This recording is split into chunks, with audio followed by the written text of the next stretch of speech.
Yes, Let me please. let me just It's it's add, just gold. yeah, let me just add this to my search history. Keanu Reeves is extremely horny.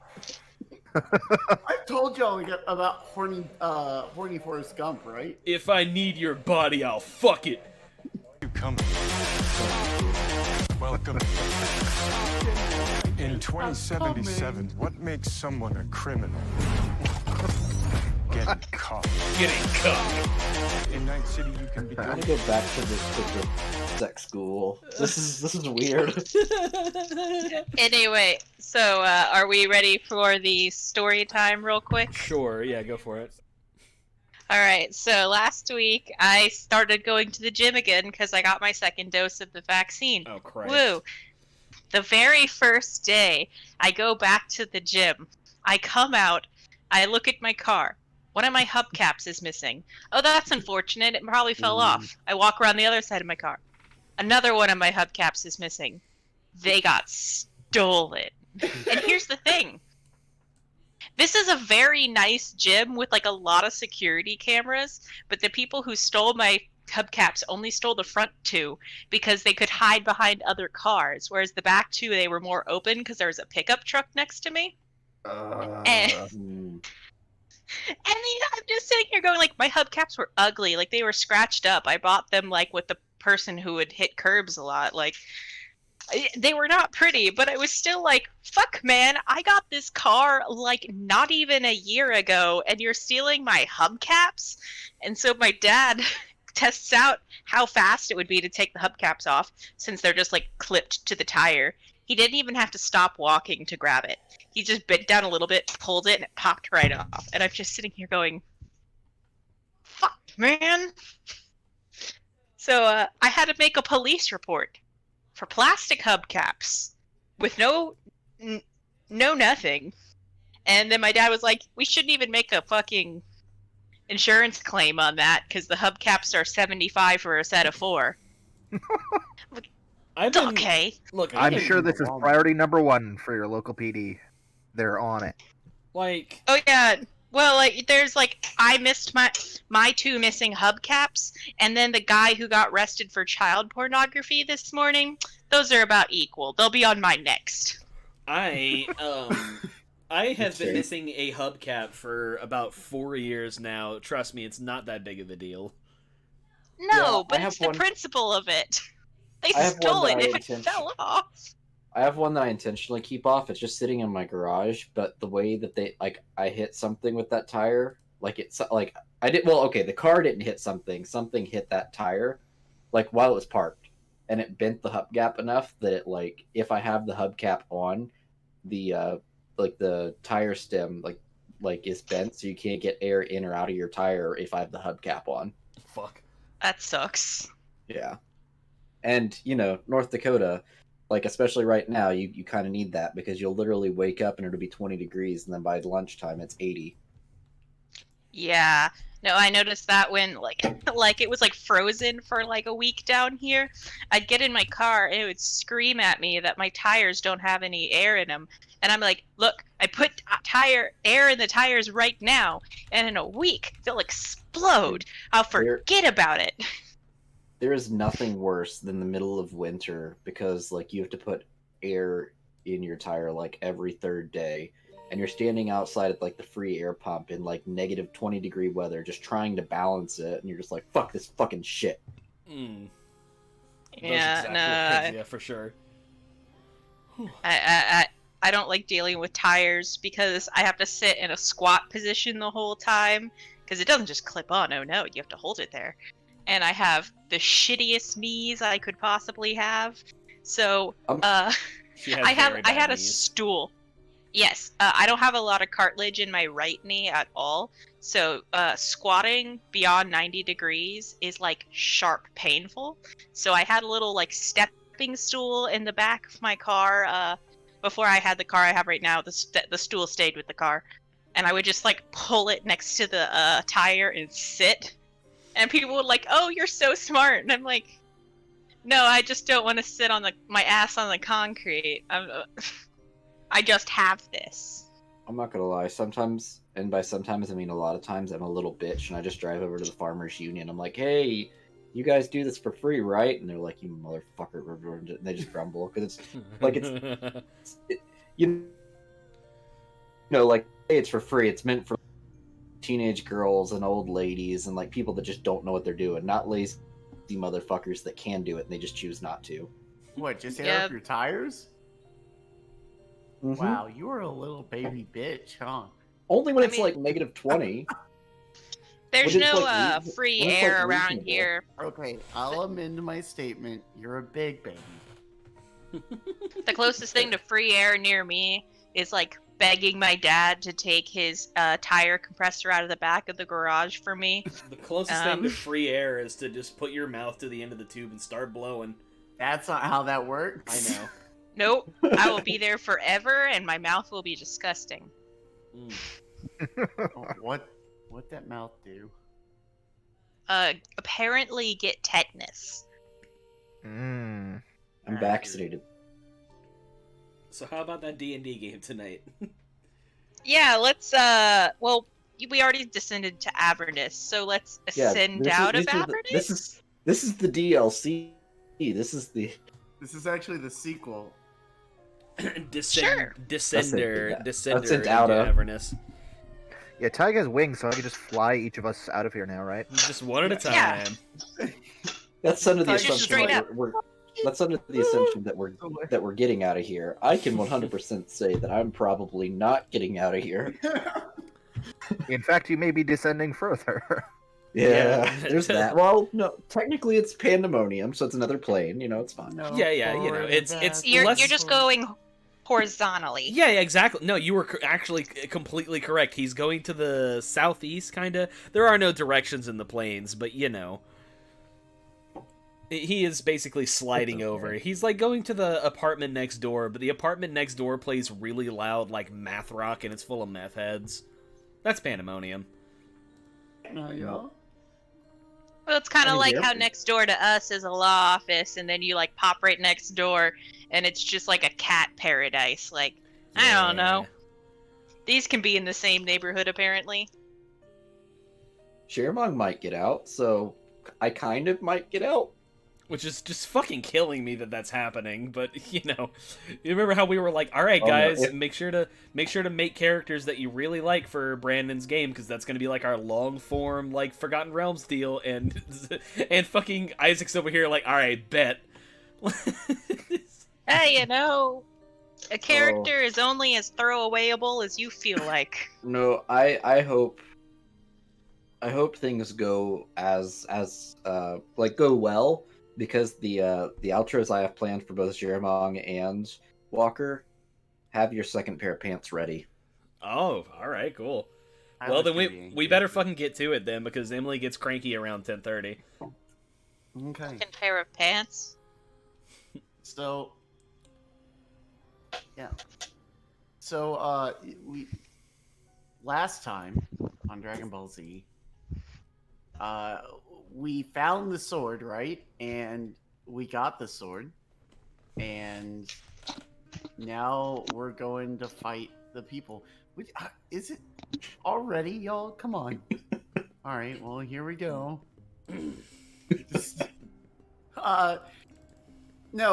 So last time we descended into Lulu's memories for the second time and found out the reason why Zariel kind of did all this, right? She was fed up with the demons and the devils attacking the humans. They attacked a city that she was protecting and pretty much laid waste to it and burnt it to the ground. And that was just it. That was too far. And so she attacked Avernus, and when that didn't work, she sold her soul to Asmodeus and became the demon or the devil that you know now. She wouldn't be the first one. Yeah, with the only saving grace being that Yale, the ghost that you ran into, and Lulu escaped with her sword and were able to seal it away so that she couldn't get at it. so that hopefully they could use it to save her. And so now that you have the sword and Olanthius is with you, you've decided it's time to go free El Terrell. And you know, to do that, you got to do a few things. First of all, you got to handle Zariel. That's pretty obvious. That's probably step one. But that's not going to get the whole job done. You got to get rid of the chains as well. And then you got to deal with the companion. Which is, if you don't remember, the giant black orb that is flying over the city of El Terrell currently. Yeah, just an orb. Yeah, the death orb. I thought they destroyed the companion in Destiny 2. Oh, fuck off. Joke's on you. I've never played Destiny. You're not missing anything. Anyway, so to deal with the chains, Walker signed a little agreement with Germong to swap places with him once the job is done and everything's settled.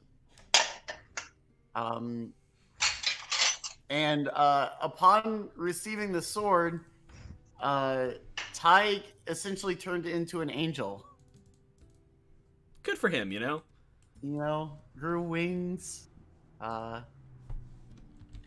became an extra good holier boy than now. thou. Yeah, he is a very good boy. And so, is now, ready to go fight the bad guys. On your way back to the car, you get above ground, and all of a sudden, Kaja, you're gonna hear a voice, and it's this deep rumbling in your head. It almost sounds like thunder. Shield, You're not going not right now, bud. We got some stuff to do. The puny shield is. He's. Huh. You would confuse your own god for some puny shield. You're funnier than I thought, little one. Oh, shit! And she's, like, saying this out loud. She's like, I'm sorry, look, I know that I, like, skipped a prayer or two every once in a while. I promise I'll do better. You know, they tried to, like, send us to school, but, you know, we're goblins, so it's kind of not really something they let us go into. But, you know, I'll do better from now on. Are we cool? Something wrong there, my friend. I'm having a talk. Just give me a second. You hear this laughter that rolls across the plains and kind of just fills the whole area around you. As you hear, I have not seen one as ferocious as you in a long time. Forget school, little one. You have much slaying of your own to do. I have come to you since you seem to be going into a fight that, well, to be honest, I'm not even sure that you're ready for, but I feel that it would be only fair for you to receive a slight hand for the amount of fun that you've brought me. Okay, yeah, sure. You're welcome, I think. He says, You also get a hand of Vecna. lift your weapon. Okay, yeah, Kaja, like, takes her ice hammer and holds it up. Yeah, and with that, a bolt of lightning is going to come down and strike the hammer. Yes! And you're killed. And you Yeah. die instantly. Kaja is dead. Now let me see here. God overestimated you a little bit. No, I just gotta find what this item is actually called. Because it is going to transform your weapon.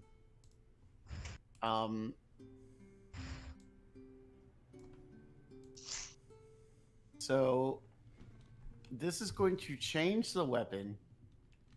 And I can't believe I'm going to give you this because I feel like it's just gonna break the game, but we're on the last session, it's fine. We're on the last session. I really just couldn't care less. So, how does Just that let us win. A hammer of thunderbolts sound? What? Yeah. Got fucking Thor in here? So, for the next 24 hours, your hammer is going to take on the same attributes as a hammer of thunderbolt. Oh, and I can use it because I'm wearing Gauntlets of Ogre Power. Oh, shit. Yes. Yeah, okay, yeah, I'll fucking take it. Cool. I'm into it. Yeah. Yeah, Kaja holds her fucking awesome, stupid hammer, and she's like, yeah, you know what? I'm gonna shout your name at pretty much every single one I'm gonna smack down there. You hear me? Like, I got you. I ain't gonna let you down. You hear a hearty laugh again, and he says, "I know you won't, little one, and when you and if you return, come back to your tribe. I shall see to your inclusion." Hey guys. She kind of like turns around, kind of like waves her like still smoking hammer, and she's Yeah, like, imagine everyone kind of looking at you like, "What the fuck?" "Hey guys, I think I'm gonna be a lot of help coming coming up." I mean, come to think of it, it's not all that strange. I mean, I got this lyre from a stained glass window or something, so, Right. you know. Yeah, exactly. All right, cool. So if we're all Bebop, you got anyone you pray to that you want to like get a nice thing? Stage on wing 3 times. I am a robot. So, I do not very much pray to anyone. I did attend a underground church, you see. But I was not made by the god. I was made by the people at the church. And then they died, so I don't know. Oh, well, shit. Okay, we got to find you a god or something then. They're kind of like all over the place. I mean, we've been in Avernus for a couple weeks now. I mean, I have will one I might choose recommend. Abrahamic god. The god. You know, I'm not familiar with Lord that one. Almighty, creator of heaven and earth. Oh God. No, I don't. Here we go. The No, OG, if I'm you not. were. I am not calling upon Yahweh himself. And you're tuned to this Persona. Satanios. We No, can't say Satan. You killed OG Lulu. No, I hit her in the background because I didn't want to kill her. Oh! Okay, Uh, thank you. Well, Sataniel is technically different than Satan because Satan's already in the game, but Yeah, it is. anyway, so you guys set out on your car. Do you like my car? Do you like my car, baby? Currently you missing seen- 2 hubcaps.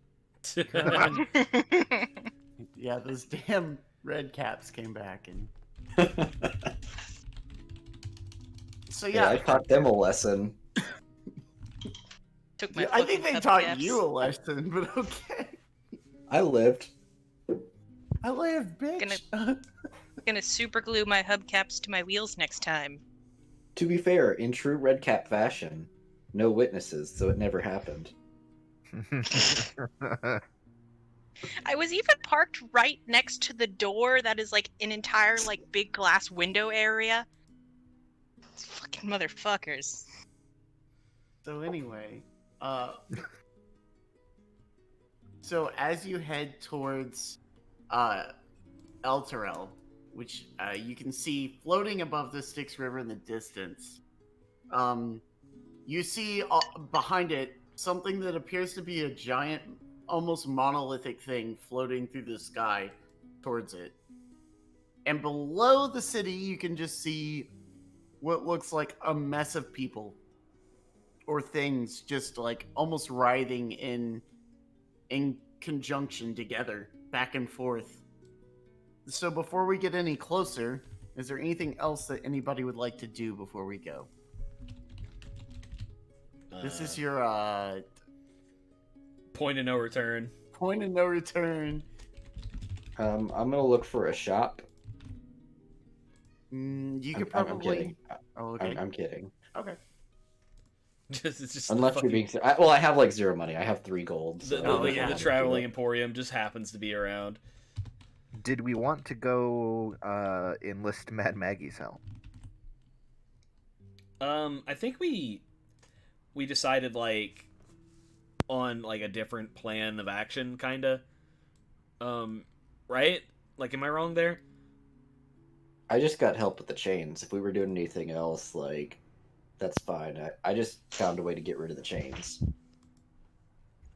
mean, we got like 2 whole gods on our side right now. Well, 3 now.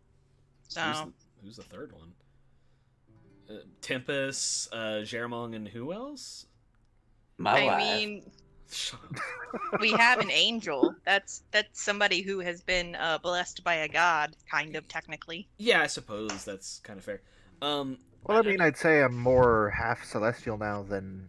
Anyway, I mean, Lathander will help me out to some degree, sure. They said, it said that like you weren't gonna be yourself anymore, but I don't know. I'm still kind of. It sounds like you're still kicking in there, if you ask me. Tyg will cock his head back and forth and say yes and no. Okay, that's concerning. Yeah, I don't know. Do we want to go get Mad Maggie just to see what the fuck she can do to help? Maybe. I'm kind of into just driving. It seems like it would be kind of not to like meta or anything, but it's kind of anticlimactic to just drive away now, right? Yeah, let's just go. We live or we die. We didn't finish all the side quests, but it's fine. Bebop's just like, fuck it. Fuck it. We've been down here too long. Fuck it. Install shield. All right.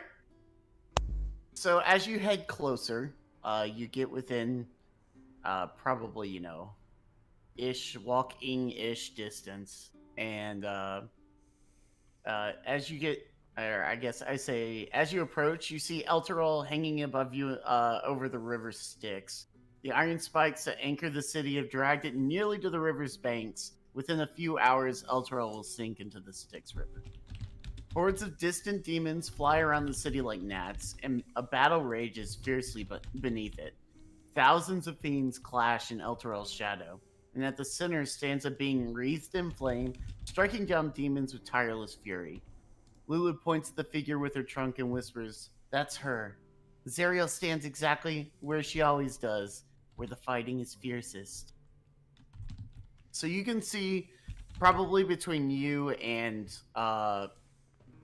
Zariel, there's a good bit of distance. We're talking, hundreds and hundreds of feet. Probably at least like a football field or so. Alright, here's what I'm thinking. We just, bust our way all the way over to her, and we have Tyg try to change her mind. And if that doesn't work, then, I think that's when we're going to figure it out. Oh, wow. This is even further than that.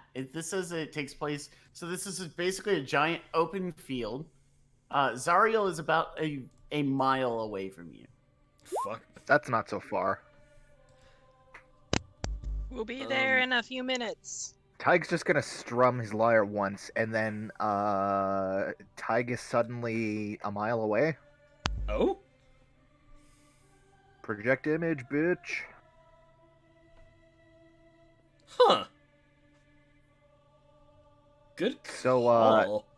So Tyg number 2 is now directly in front of Zariel. Okay. Zariel, we need to talk. She does not seem to pay any attention to you. She is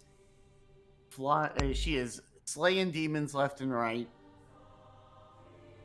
Illusory Tyg will pull out the fucking sword of Zariel. We need to talk. She doesn't seem to respond.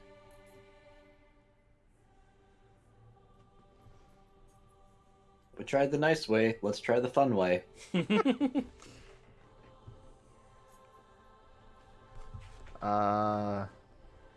Lulu's here. We're all here.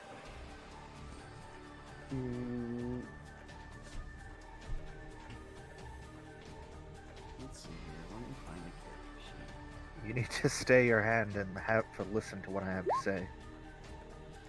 We're having an intervention. You need to stop this when you drink, archdevil. you become a monster. We don't like you when you're using evil. Stop using evil. Your friends think you're an archdevil, but we know you're still an angel at heart. She just keeps going. She seems largely to be ignoring you. Or more that, like, you just haven't even registered on her level. Get in her face. How about we go and take care of the chains? That'll draw her attention, right? I mean, that she doesn't want us to pluck it up. Well, that's an idea. That's something that we can. It's an actionable idea. Tig will dismiss the image and he'll say, "Fuck it, let's go." Hell yeah! Let's go. Cool. As you start towards What the fuck is as that? you start towards the fight, all of a sudden, on the outskirts, Yeah. a couple of It's supposed to be a switch to mute my mic, but I guess it picks up. Yeah, on it's the making mic. like a bass noise every time. Interesting. Yeah. It's Anyway, nice. sorry. Go ahead, Josh. I'm sorry. Yeah, no, you're good. A couple of horned devils appear. They break off from a fight that they're in and start approaching you. Hell yeah. I can't wait to try this thing out. Kaja does something cool before the fight starts. I'm gonna invoke a frost rune. As Kaja, like, hops out of her seat in the car, just, like, all of a sudden, like, this cool little rune on her shoulder just starts kind of, like, glowing. It looks like it's glowing with the same color as, like, ice. This, like, nice bluish white. She's like, oh, hey, cool! In the next 10 minutes, I get a cool thing. +2 to all ability checks and saving throws that use strength or constitution. Let me move all. Okay, cool. Well then, why doesn't everybody roll for initiative? Way ahead of you, my friend.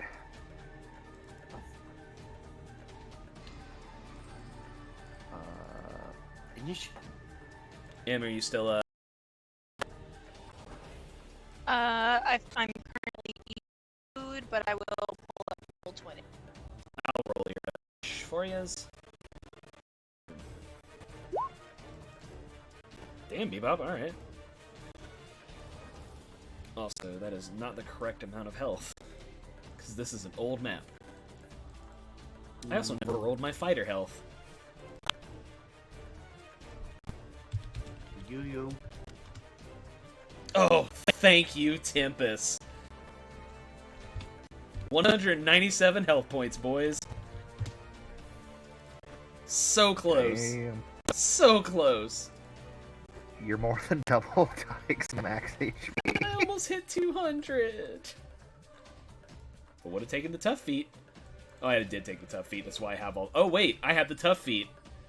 So I have 199 hit points. God damn it. Oh.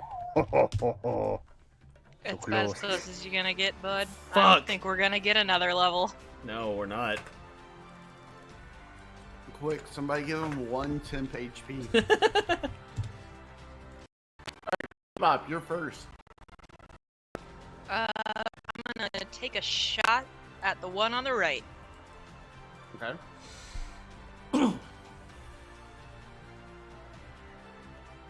Is it not responding to me?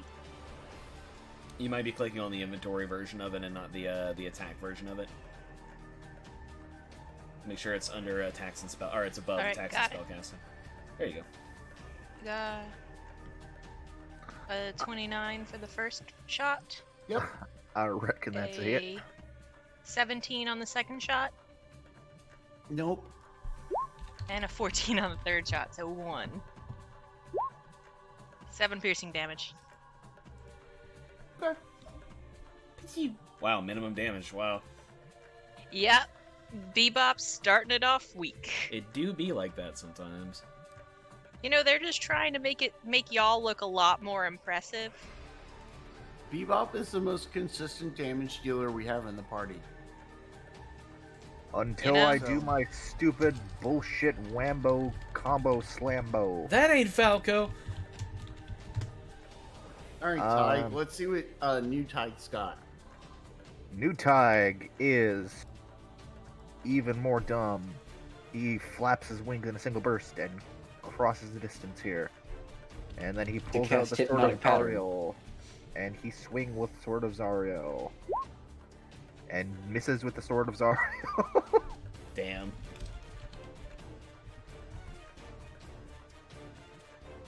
Imagine he just kind of swings it in its direction more than actually like trying to make a strike. He's like, I back think away you're with just you. not used to moving that fast yet. That too.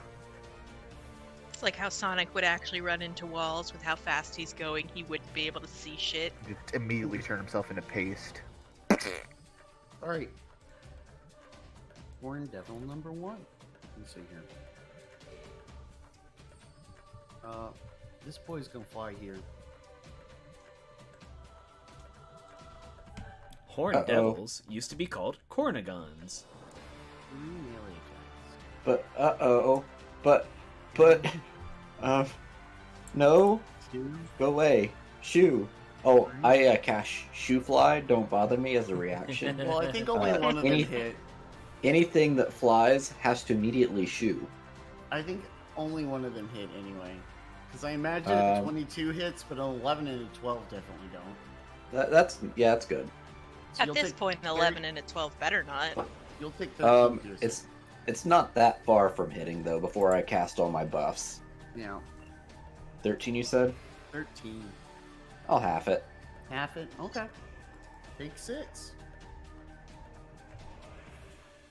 Alright, and the other one's gonna do the same thing, but at Tig. Come at me, bro. My AC ain't great, but it's better than it has been. So what is your AC? 17. Okay, well you also only got hit by 1 for 8 piercing. But you got hit by the tail. I need you to give me a Constitution saving throw. Oh shit. Well, you made it. You're good. Unlawful good. Yeah. Alright, so you just take 8. Alright. And then Walker, it's your turn. Alright. Walker is going to protect himself. He's going to do some mage armor first. Okay. That'll bring me up to 18. Highly fair.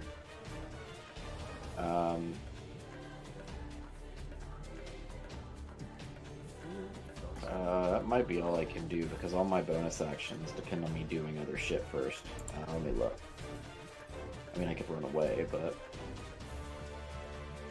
You know what? I haven't done this yet, and it actually makes the Hand of Vecna even more powerful.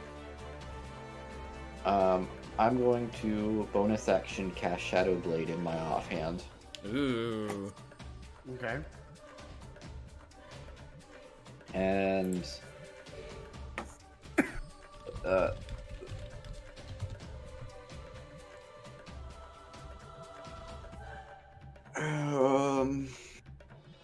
and then I'm gonna do what rogues do best and run like a bitch. Fuck yeah. So you bonus action cast a spell? Oh, yeah, you're right. Never mind. I'm gonna bonus action disengage. Okay. I was about You're to right. say. I can't do 2 spells. You're Yeah, right. one's gotta be a Sorry. cantrip. Yeah. That's a cool idea though. Alright, Kaja. Right where he used to be, we're gonna bonus action rage, roll a d8. Oh boy, what's an 8 do? Blah blah blah blah blah. Grasp it again. A bolt of light shoots from your chest, another creature of your choice between... Why the fuck is my sheet not behaving? I mean, at least it's not like flowers again. Yeah, for real. I'm just gonna copy-paste that and hope that it, Okay. Well, Another creature of my choice that I can see within 30 feet will succeed on a Constitution saving throw or take 1d6 radiant damage and be blinded. Needs to make a DC 17. did not make that. Alright, it is blinded and it takes 1d6 radiant damage, which I shall not roll. 2 radiant damage. Nice. Alright. Yeah, Kaja just like lets loose a bolt from her chest and then she starts to swing around her new fucking hammer of thunderbolts. Yeah, I wanted to tell you this. Part of the reason I did this is because it'll change the element on your hammer to lightning. Because Oh, that's like pretty the so relevant. it still gets the bonus damage? The 1d6 on the tail? Yeah, instead of ice, it'll just do thunder. Or, Okay. you know. Alright, cool. that case, fucking good lord. Yeah, that's 3 rage damage, so 18 bludgeoning damage and 6 lightning damage. And then she's gonna swing it again. I'm gonna assume a higher roll hit, so that's gonna be holy shit. 20 damage total. Yep. I like this hammer. That's my turn. Had to give Kaja a cool hammer since her whole plot is I want a cooler hammer. Yeah. Like, why am I exploding with magic? Can I have a cooler hammer, Tempest? He said, "Lol, yes." We're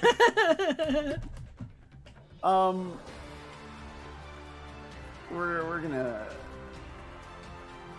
just make a test. Oh, no, Lulu is tired. Bebop. All right, Bebop is gonna shake off that that last round of 3 and shoot 3 more into the exact same one. Okay. 27. 17. That one does not. 25. So that one does.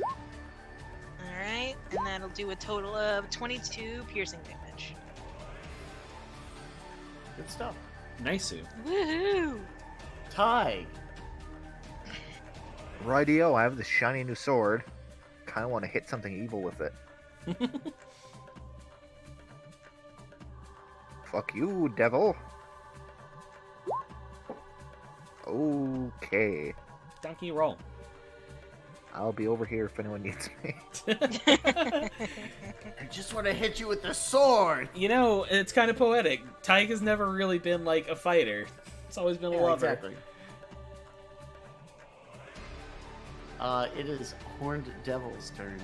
You know, man, it's whoever, you know, the person who's most worthy of the sword is the person who won't use it or can't use it. Fuck. Kaja, your AC is 20, right? 1T. So you'll take 12 piercing damage. 6 piercing damage. Uh-huh. And Ty. Guys, I'm not looking too hot. I have 193 hit points left. Oof. Oh, you poor Okay. bitch. Ty, give me a Constitution saving throw. I love it. I love it.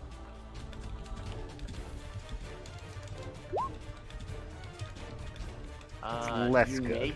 You make it, and you're gonna take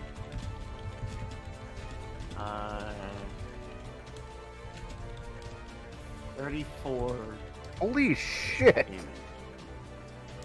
Yeah, it's all piercing.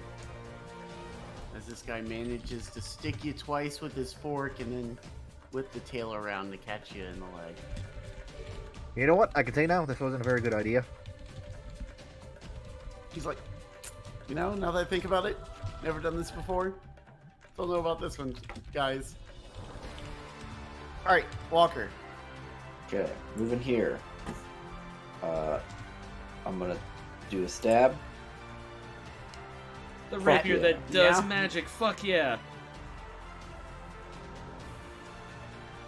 For 12. Slash 5d6 sneak damage for 18 sneak damage. And then I'm going to use one of my use for Wails from the Grave to target the other one. And this... that one will be... Let me just make sure... That is necrotic damage, so... I mean, being a devil, who knows, but worth a shot. And now I'm going to bonus that. No, I'm going to save that. I'm just going to punch with the regular hand of Vecna. So the other one Oh. takes how much damage? 12 necrotic. So 40, well, 12 piercing, technically 40 piercing on this one. Yeah. And 12 necrotic on this one. 8. And then the hand of Vecna does not punch. Yeah, it does not punch. That's okay. And I place one card face down and end my turn. I think your friend here has a lot of punch left in her. Oh yeah. Kaja's gonna maneuver a little bit to get that sweet flanking.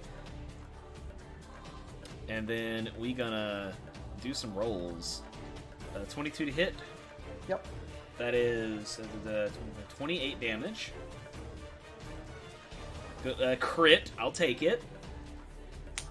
It's very dead. Holy shit!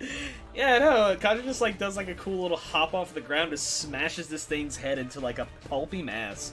As she does, oh god, that's 32, 30, that's 35, yeah, 38 damage with a single hit. Oh my god. Yeah. And I have 35 feet of movement left, so might as well, so that was my 2 hits. Now, do I want to do this? How many more priests do I have? I have 3. Nah, let's not do that, because that would hurt, Tig as well. That would hurt all of us, actually, now that I think about it. Yeah, it's my turn. Yeah, so as you disembody this enemy and, like, turn around to start running, you see, Ty looking very weak and this enemy standing over him kind of looming, right? And all of a sudden, it juts forward from its chest and looks down as a ice shard shaped spear juts through it, and it gets pulled back through and it falls to the ground, and suddenly from behind it here,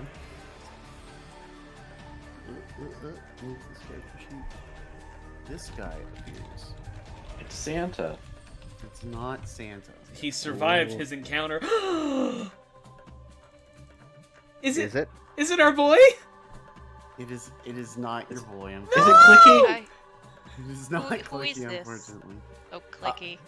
Out, just out, digging in. suddenly shimmering out from behind, like what appears to be some kind of frozen veil, appears this very large, icy bug-looking thing, and it looks at you and says, "My lord has sent me to retrieve the sword," and then clicks at you and starts to charge. Not No, thank Clicky you. clicks? I don't know, man. Sounds kind of spishy to me. Clicky betrayed us. Good thing he already used his attack, hahaha, right? Clicky Yeah, here we're is on not Lulu's for us. turn. It's not Clicky. I would not do that to you. I would not make you kill Clicky. your Oh my friends. god. Can we summon Clicky right now? Can he be my familiar? I know a guy. Can we summon the tormented souls of the fucking Castellanter children? Oof. Because y'all killed them. They didn't kill them. Killed them. We just didn't save them. Which is basically the same. Tig, Lulu's gonna fly over to you and be like, "Don't worry, I think I can help." And she's gonna like lean out, and on one of your wounds, she's gonna just wipe her trunk down your arm, Ew. and she's gonna Wiping off cast. snot on me. She's gonna cast Cure Wounds on you. So let's see. Yucky, here. yucky. Can I cast this wounds? You know what? Cast it at second. There you go. So, Oh no. Oh wait. Never mind, I'm good. so 6 plus. Wait, is this right? Yeah, this is right. So 6 points. She says, "There we go. I'm Thanks, helping." Lulu. She did her best. Prestidigitation my arm immediately. Bebop, it's your turn. Do you have some Purell I could have? I have it, Spencer. Yeah, Lulu's no, trunk doubles as Spencer. I do not have anything that will clean you off, but I do have an amazing gun. Shoot the boy. She shoots you. I shoot Ty. Shoot me. Oh my god. I am rolling like dog shit. Alright. The last one hits. Yeah, a 13, a 12, and then a 25. 15 piercing damage. Good god. What is up with Bebop today? It's an off day. It's not a day to be having an off day, though, you know? Yeah. I'm very glad I gave Bebop silvered weapons. It's like, you My know, God. you're playing in a tournament and you did amazing all the way up to the final, and then you tank the final. Yeah, you just look Yeah, like that- the biggest casual there. Yeah, it's like, that's not how this needs to work right now. Yeah. So, Ty, this creature is standing, you know, like 10 or 15 feet away from you, and is staring at the sword very intently. Sure is. I kind of just don't want to deal with this. He can make a. He can make a wisdom save with advantage as I try to charm monster on him. DC 20 though. With advantage? Yeah, because we're fighting. Wisdom, you said? Yeah, wisdom. And He whether it rolled a succeed- 20 exactly. Well, fuck you. Which I way? mean, Wait. Which way do we do this? Is it meets or exceeds? I can never remember how we do spells. You guys do Ty goes to the defender, so Yeah. he's fine. So Ty sees that the spell doesn't take effect. He's like, well, and he just flaps See ya. it with one and yep, he's out of there. Bye, Alright. Ty. Walker. Damn it. Kosh is just sitting here growling. Here we go. Bam. One of them days. Everything sucks. That hits. Yeah. Kabam. Damn it. That does not hit. I probably should have just cantripped since I don't get my sneak damage, but whatever. And I used all my movement, so I can't even be a bitch. You can't even. Yeah, it's all I can do. Ta-da! Bullshit, go. The rolls are fucked tonight, man. Speak for yourself. I Okay. hit like fucking. God, what's 38 plus 28? I can't do math. Oh, hi, Haru. I'm sorry. Touch my cat. It's like Which is 66? yeah, grievous sin. 66. Yeah, that sounds about right. Okay. So, this ice devil starts to chant and channel something, and then all of a sudden, right over here. another Good. one of you. Oh, fuck me. Stop it. Just what you wanted, another one. And that is going to take up both of their turns, so. Is it my birthday? Kasha. Is it my birthday? Because that's the only other day of the year that I feel this much disappointment. Oh my god, Brandon, buddy. Shit, man. So I'm gonna use a bonus action. Josh, I need you to change Kaja's token size to large to fit these guys. Because Kaja just, like, sees one of these things just, like, appear out of thin air, and she's like, alright, you wanna play like that? And she just grows to be 9 feet tall, roughly. Triples in size. And she's just What like, the fuck? yep. Now her inner self and outer self match. Oh yeah, Giant Might, baby, Rune Knight level 3. So yeah, she just... she's just barely bigger than Bebop. yeah, by a couple feet. Yeah, she kind of like stomps 1 foot into the ground, like dirt flies up and everything. She takes a swing with her big old hammer. 30 to hit. Shouldn't be an advantage, so it's 24 to hit. Mm-hmm. So, where's my extra damage? Oh, that's adding my giant might. Okay, cool. Okay. So, 29 damage on the first hit. Cool. And boom for, well, it wasn't super great, but 29 damage on the second hit as well. Mm-hmm. And that's her turn. Big. Lulu's gonna move to here. And she can blast the sucker. Now. Yeah, he makes it. So he takes half of 4d8.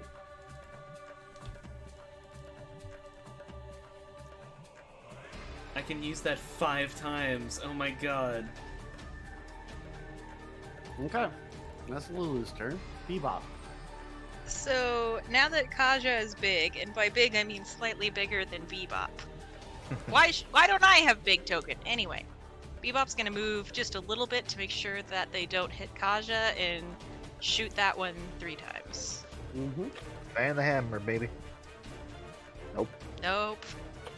Yep. Yep. Okay, finally hitting more than 1. And we get fucking 20 damage. Cause why would I get the big damage? It's okay. I rolled a nat 1. Well, a nat 1 on my crit. Minimum damage on my crit. Alright, yeah. This game is doo-doo dog shit. These games a bunch of cuckoo garbage. Fucking wow. Garbage. What the Hi. fuck We're is getting garbage? we're getting all the low rolls out of the way. Yeah, we're early, shaking 'cause them that's out. how roll 20 work. Definitely how it works. Who's got boo-boos? Niet. Very Walker does. minimal. I mean, I took 6 damage. Oh, that was it? Okay, I thought you took like 30 or Yeah. something. No, we're all fine right now. I mean, I ain't doing shit else, so I might as well just heal at boo-boos. I don't even see where Tig is on the map. That's because I Bottom keep flying left. backwards. Ah, okay. So, I'm Tyke's just over gonna... here just kissing your elbow like, oh, did you scrape it on the wall? It's That's just a all I can scratch, fucking Mom. do, Go like- away. Go away. I can't be the MVP every session, come on. Alright, motherfucker. I'm just gonna fix up Walker no matter what I roll. This is gonna heal up your 6. So yeah, there you go. And then I'm just gonna float back over here. He can only cast Hypnotic Pattern so many times a session, Tyler. Come on. Grr. God, I'm All such right. a creative spellcaster. Yeah, I think I'm gonna go with Hypnotic Pattern. I'm gonna slice and dice. Yeah. That does hit. God damn it! Nice. No, not nice. That's another 1 on my damage. Nice. At least you hit. There's the snake. Okay. That's There bad. we go. That's your real damage. And then I punch. That Yeah. hits. Punch! Okay. And 2 and a that will 1. be my turn. Okay. Yeah, no, I'm rolling shit on damage. My sneak damage is all I got. It's all I still I've was gonna got. look at- I still was gonna look down at you and say, "That hand, give it to me." Oh, Hey, well, these- fuck. He's Also, I pretty realized I hit the fuckers. Ice Devil with a cold hand, so that's probably not my best move. Hey, 16 no. doesn't, 16 doesn't hit you, right? 16 does not hit me. You're just so used to following Alright. up a rapier Okay. with a punch. You managed to dodge both.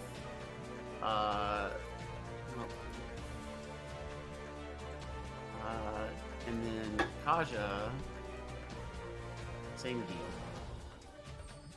Tink.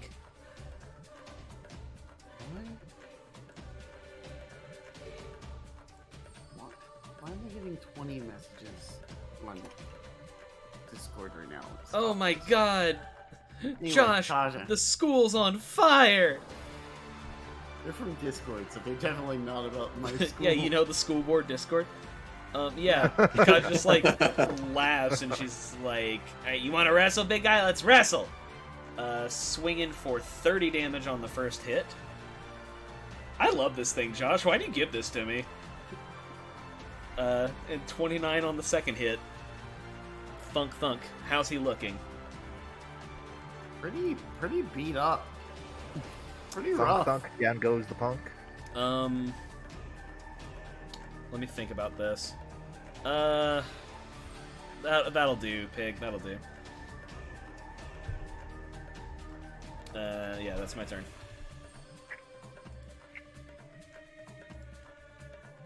Okay, Lulu's next.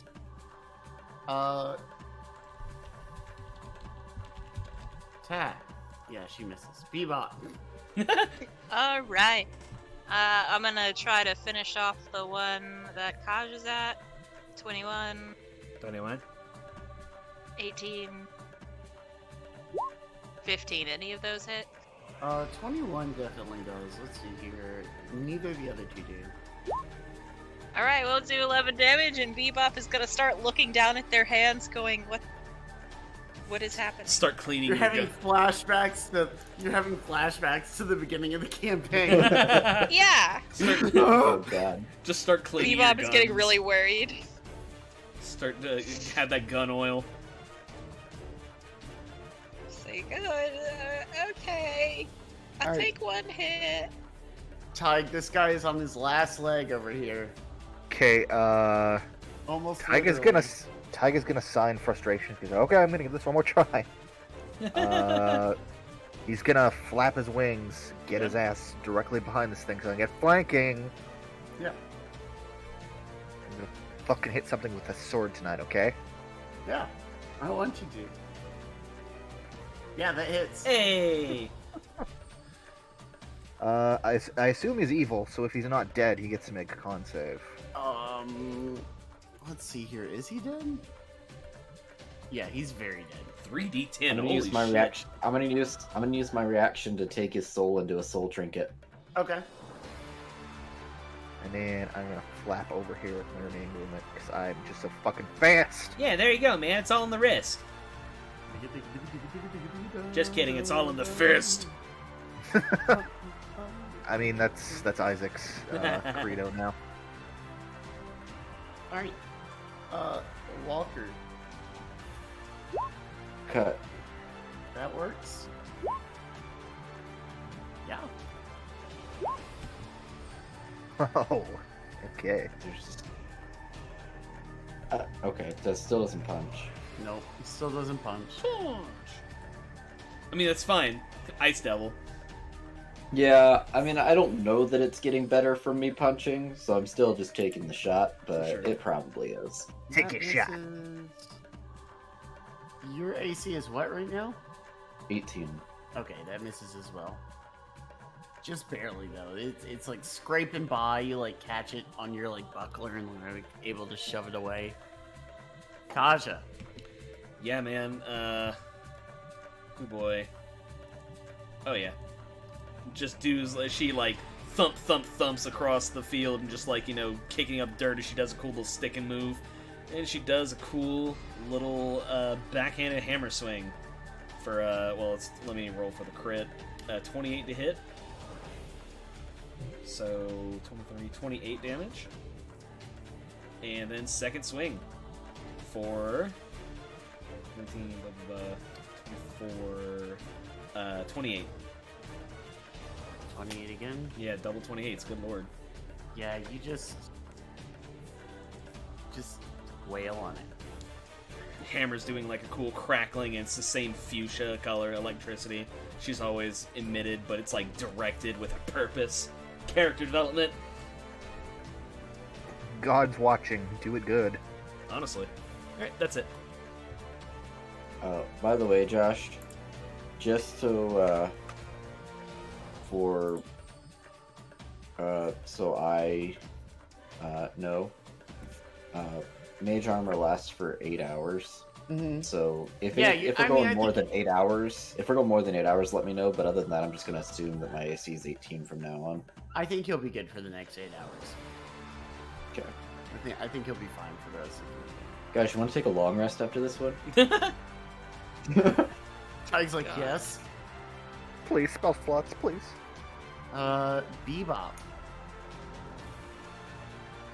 Alright, so, gonna move a little bit over here just for that good angle.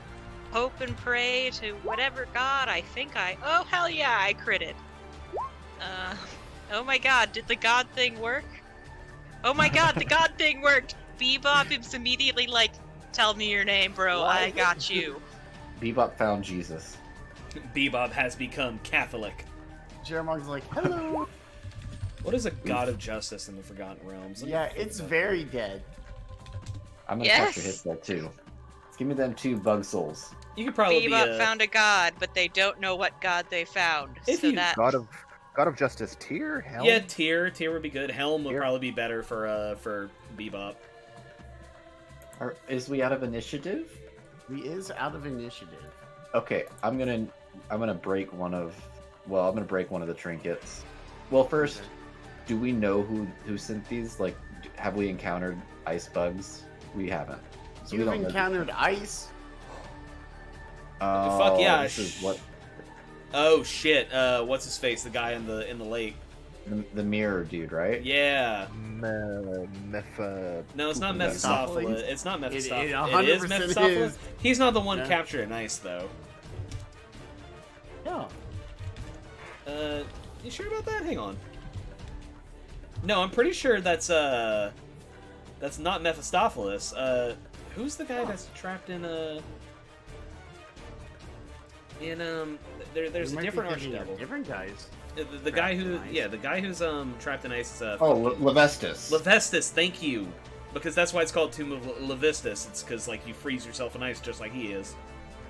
Well, Mephistopheles is the one that you interacted with, or that you interacted with his Fuck it, agents. let's just confirm this. I'm gonna break one of the soul trinkets Yeah. to summon Mr. Bugsoul Yeah. and ask him who sent you. He's going to say, "Our Lord Mephistopheles." Yep, there it is. Okay, he's free. Goodbye, bye, friend. I can only ask one question on soul trinkets. So. You see the soul fly off into the distance and like plunk down into the river Styx. All right, this feels really good. Oh man, I can't wait to. And then she shrinks back to her normal size. Ah. It's okay, Kaja. It's not that great being big. I don't know. You try being 3 feet tall your entire life. It's pretty freaking great. I mean, In the back of Bob's mind, I they're just can't like, ride I'm so glad horses. that's over. I can't ride horses. Or in most carriages. So I have to walk everywhere. do your feet get tired? We can talk about this later. We got a whole freaking city to save. Let's go plunk at those dang chains. Kaja with her giant hammer. How are we gonna do that?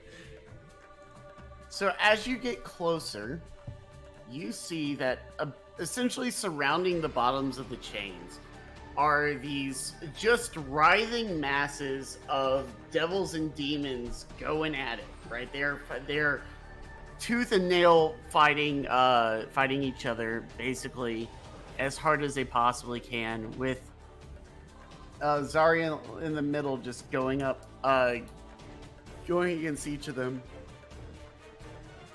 And as you approach closer, you see in front of you. Actually, everybody, you can either make me a stealth check or a survival check. I'm better at survival. 18, but shouldn't be an advantage. It's kind of a shit roll considering my modifier. Yeah, that's Yeah, probably wow. probably high enough for the whole group. The fucking Yeah, so 30. you guys are able to just kind of use the cover of the battle, right, and use the enemies against each other to kind of push back and keep from being spotted by anybody in particular. Let's see here. But as you get closer in, probably say like halfway through the crowds, you see what appears to be like you all kind of stumble out of this crowd of enemies and into what appears to be a little ring that's set up in the fight, just kind of naturally. And inside of it is a pit fiend facing off against 3 of the bullfrog creatures that you saw earlier. These Hezrus, and a couple of the Hezrus kind of break off from them and start heading your way. Oh, good. So if you will, the pit fiend, there is some specific details about this. It's a fucking pit fiend. Well, it is a fucking pit fiend. What is the pit fiend currently fucking? God. So the pit fiend is wearing an eyeless helm and is clutching an infernal battle standard. So before we start actual combat, would anybody like to give me an either history or insight, maybe? I can do that. Oh, I'm not gonna. Okay. Tig and Walker, you recognize this this pit fiend from earlier in the story. As you were leaving El Terrell, you saw this pit fiend commanding the devils around the base of the actual chains, trying to defend the chains. Right, And so well, he you hasn't can- moved much, has he? Yeah, you can probably assume that this pit fiend is allied to Zariel and fights for her, right? Is trying to protect the chains from being messed with, or really probably keep the demons out of El Terrell. Has he been there the whole time? Wow. Talk about devotion. I mean, what else are you gonna do in Avernus? Bebop, could you give me a roll for initiative? Oh yeah. Also, That's a thing. make me small again, because that only lasts for a minute. I wish I could do that myself. Biggest gripe with Roll20. Yeah. That's your biggest gripe? Yes, only because only because I'm used to the Foundry, where you can just like resize it at will. You have no other bigger Alright. issues with it? Walker, you first. I don't even think I can get to move if I wanted to. So yeah, it's gonna be cantrip time. I is going to move. Where do I want to move to?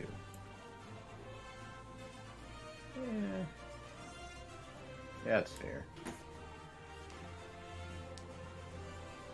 I'll move right here, and then let's.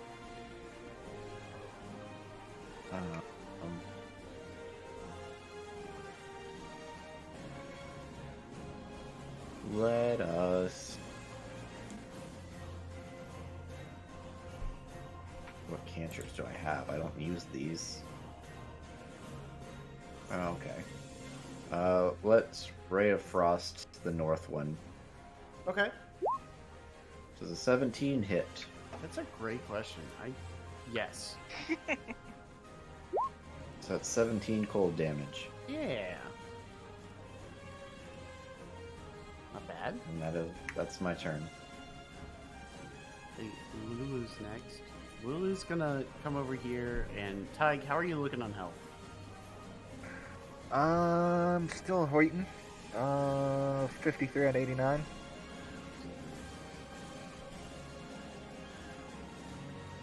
I'm not opposed if she wants to smear more healing boogers on me. Actually, she's gonna lean over to you and pat you on the shoulder and be like, "Here there, Tig, you'll get him." And you're gonna feel like a little bit better. You're gonna feel a little bit stronger, maybe. And so she casts Bless on you. Oh. Is Lulu Tig's mom now? I mean, we have a kind of give and take relationship there. Like a mom. You're not wrong. In fact, I'm almost certain that Lulu is older than Tig anyway. Yes, for sure. Bebop. Alright, so we shooting this thing? Bebop is going to once again move to line up the shot best. I know this doesn't matter, but also it matters to me. Because cover means nothing to Bebop. 18, 30, 30. There it is. The god worked. It did. Yeah, all of those hit. So I didn't roll 17, great on damage, but it's 20, alright. 29? Yeah, that's not bad. Yeah, The north it could've been against the worse. north, the one to the north, you said? Yeah. Yeah. I don't know if I said it, but that is the implication. Okay, that's fine. Yeah. It takes a couple hits and it's still barreling forward here. All right. Kasha? Yeah, man. Which one did Bebop hit? The one to the north. Okay, well, it doesn't matter because I cannot move that far. Well, actually, I'll just take the action to dash, and I might as well rage now. Roll my d8 for 7, which means 7. Flowers and vines temporarily grow around you. Great. Yeah, there's flowers. So 15 feet of difficult terrain. That's my turn. Sick. How many options are there really? Because I've 8. only seen like 3. Yeah, I know, right? Yeah.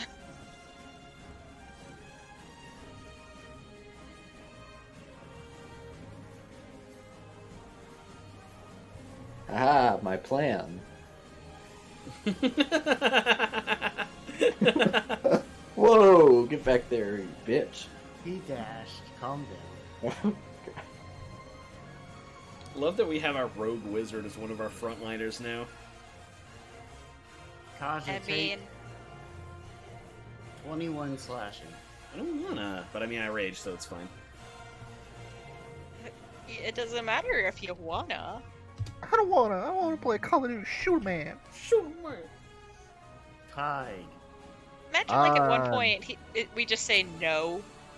Like, what the fuck would this game be if we just said no? Take X damage. How about fuck you, Josh? I think we did that to Josh during Ravnica just to fuck with him. Okay, I'm gonna do a thing because I don't know why I haven't been doing this for a while now. Let's hold action to cast Hideous Laughter on this boy. As soon as it's his turn, I'm gonna fucking zap him with that. Oh, I have to move a little bit closer, I think. Yeah, I gotta move 5 feet closer. Oh well. Yeah. Okay, there. That's me. As soon as it's his turn, he's gonna have a chuckle. 1 second.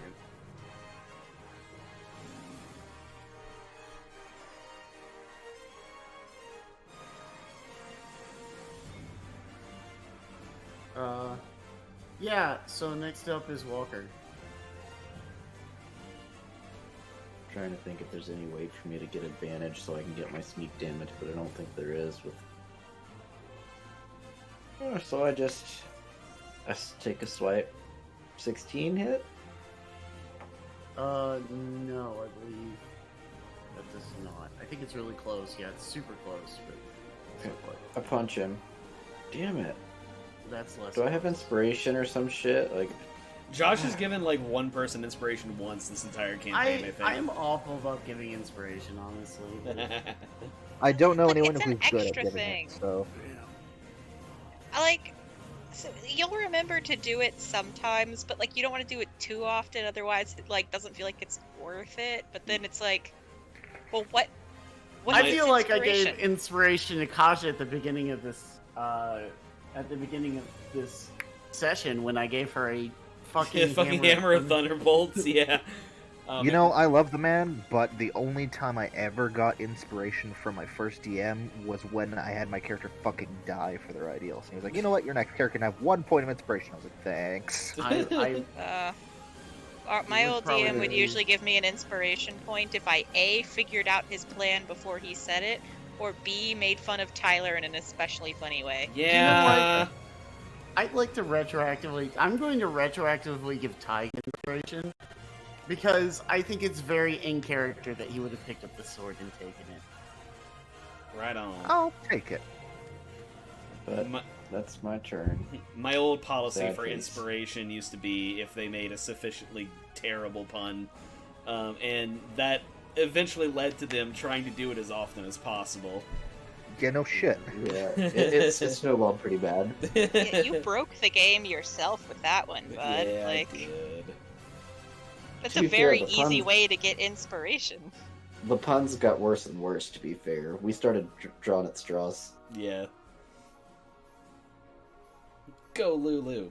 Your turn is our designated talking turn.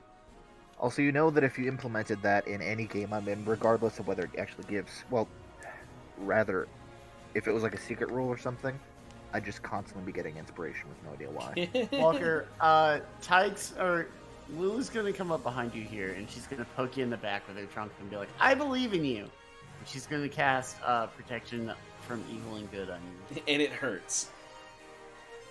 Ah! It Why burns can't I like hit myself? salt. Yeah, why can't I hit myself? It's like putting rubbing alcohol on an open wound. Bebop. All right. I'm gonna shoot the same one I shot the first time, the one in the north. Shoot your shot, Bebop. We believe in you. 17, 29, 24.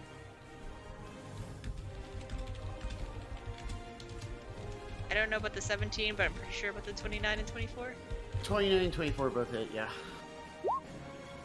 Actually, the 17 hits as well, I think. Hezros kind of have shitty AC, I think. Yeah, they hits as well, so. Well, I So- 39 damage, so Which one were you aiming at again? the one at the north. Oh, okay. Not bad. The bop is back. He just had to become Catholic. Yeah, I had to go through all the catechism. It took a very long time, actually. Kaja. Oh yeah, well, you know what I think I might do is hit this thing with my hammer. Really, Kasha? Is that something she would do? Is that in character? Yeah, just a little out of Give me character. inspiration for swinging my hammer in combat. 19 to hit, and a 22 to Oh, hit. that hits, yeah. For 18, 21 and 23 damage. 44 This one is damage. looking very, very bad. Ugh. Very they- not good bad. I'm saving my goddamn war priest and watch this be the damn. final fight. I thought this guy would have been the good guys. That'll do. You're telling me they don't look good? That's my turn. Okay. Okay, so Laugh, as soon boy. as this one looks like he's gonna do a thing, Tag's gonna go, whoa, whoa, easy there, hop along. Yeah. Laugh, boy. And he's got to make what? A wisdom save? Wisdom save DC 20. Dance, monkey. Dance. Oh, he super failed. He actually crit failed. F. Does he laugh himself to death? No, but he's not getting up anytime soon. Ho, ho, ho, ho, ho, evil frog laughter. Ork, ork, ork. It's actually just brr, like the, brr. it's just a SpongeBob laugh. Ew. Tag Kaja, suddenly take finds 12. his religious zeal and it's like, purge the sinner. take 12 slashing. 6 slashing. Ty. Righto. Well, that thing is prone and lolling, so I'm gonna go cut his fucking head off. Tag just flaps over and brings the sword down. We flank him too. Whack. Oh. Doesn't help when I roll like shit, though.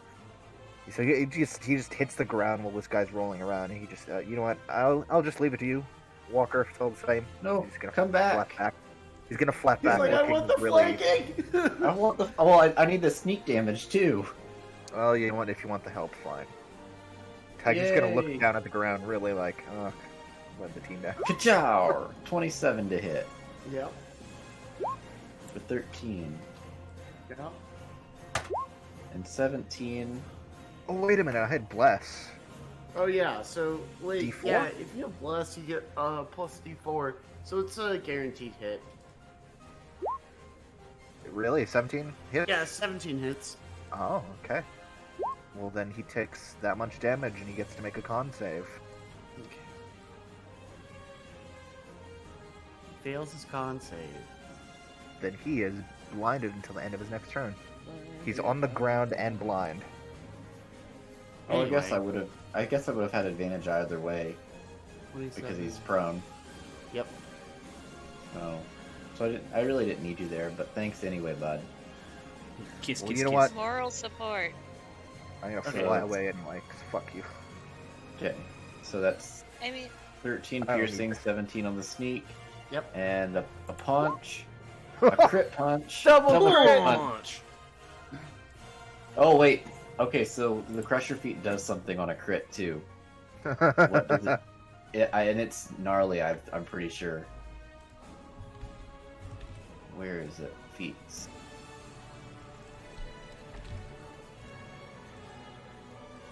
Oh, everybody start hitting this boy, because when I score a critical hit that deals bludgeoning damage to a creature... Oh, I guess it doesn't matter because he's on the prone, but all attacks until my next turn have advantage on him, even by other people. Fuck yeah. But, so 20 cold damage, and he is pushed back 5 feet. What is this 18 plus 2 shit? 1 and a 1. Fuck. Huh. He just scoots across the ground. I think he's equal parts laughing and crying right now. Yeah. I rolled maximum... Oh, well, no. Not, those are 6s, not 8s, never mind. Yeah, it's fair. And then I'm gonna back that thing up. Okay. Yeah, like here-ish. Okay. Blue's gonna buzz over here. Since he's blinded, he's gonna flail around for his turn, because what the fuck can he Probably, possibly do? like, I guess he's gonna get up. I'm just sending Lulu's this on the gonna fucking- come over here and cast Cure Wounds on you. sending this to the Damn fucking messenger, but yeah.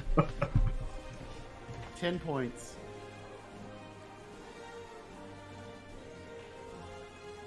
Bebop. Alright. So, I feel like that should be Shadow. A the frog Hedgehog. on the ground. yeah, they're gonna, shoot at the one that is on the ground with advantage all the time. All day. Yep. Every day. All of them gets the advantage. So, Two of them hit. that is going to 25. be 25. Did this troll right? No, I guess it did. And this guy's getting fucked up. Okay, Kaja. Yeah, man, you know, I've been thinking about it, and I think I'm gonna have to hit him with a hammer. Okay, 18 to hit. Is that a Yeah. yes? Okay, cool. Yeah. And 22. he's dead. Cool, I'm gonna hit him Give me again. that. Wow, give me that boy. exact? No, wait, not exact. Well, if that first one killed him, then... Oh yeah, I'm just gonna apply that second one to my friend over here. Oh, You're he has rolling with advantage. advantage. Well, Also, I'm gonna take that boy's soul. Yeah. Alright, did he pay the troll toll? troll toll. Yeah. Alright, No, yeah, but so I- it's 20, it's, I was just rolling for the crit. He still takes, 25, 28 damage. Josh would have got rid of the one he was using for the token for the tracker. Not that it matters, this one's gonna die real soon anyway. 20. How much? 28. No. Okay, he's gonna use his turn to stand up. You can't You're see in- me. You're in flowers, motherfucker. Flip floop. That's pretty much all you can do, honestly. You got Alright. advantage, boy. For Yeah. multiple reasons, but Yeah, that hits. Right in the taint. 20 damage. He's very dead. I want that Yeah. boy's soul too. I give I some got- of the stylus slashed across the back and he dropped. Can you Yeah, just he's do that fine. with Oh, wait. every... No, never mind. I can only get one because it's the same turn. I have to use a reaction. Oh, I was So I gonna can say, only get how one. often can you eat souls? I can only hold 5 though, but Ah. I can only get it's a reaction, so I can only get the one. I eat souls as a coping mechanism. So technically, ironically enough, I can't take the souls that I kill because I can't do a reaction on my turn. So I can't Right. even take the souls that I do. Walker is problematic for eating souls. It's his coping mechanism. But no, it's kind of fun. I mean, it doesn't do a whole lot, but I can use while I have any soul trinket on me. I have advantage on death saving throws and con saving throws. Right. If I can use one in place of, like, I can just use it to do my whales from the grave instead of having to spend a use of that feature, or I can just use it to ask a question. So it's neat. Not really a whole lot, but it's neat. Oh, flavor-wise, I talked to Josh about it. It's literally just like the Keyblade trinkets on my sword. Fuck yeah. From that, yeah. So did you name your keyblade? You named your fucking rapier that does magic like fucking Oblivion or something? Or is it a sequin? No, I actually do have a name, Okay, but he hasn't realized it yet. cool. Ooh. So with that, you turn, and as you slay this last Hezro, you see that the pit demon has just finished up the other 4, and is turned to look at you.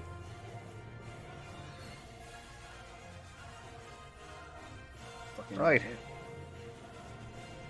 So, my idea would be to disguise myself as Zariel and tell him to fuck off, but I have a sinking suspicion that the thing might be able to tell that I'm not Zariel.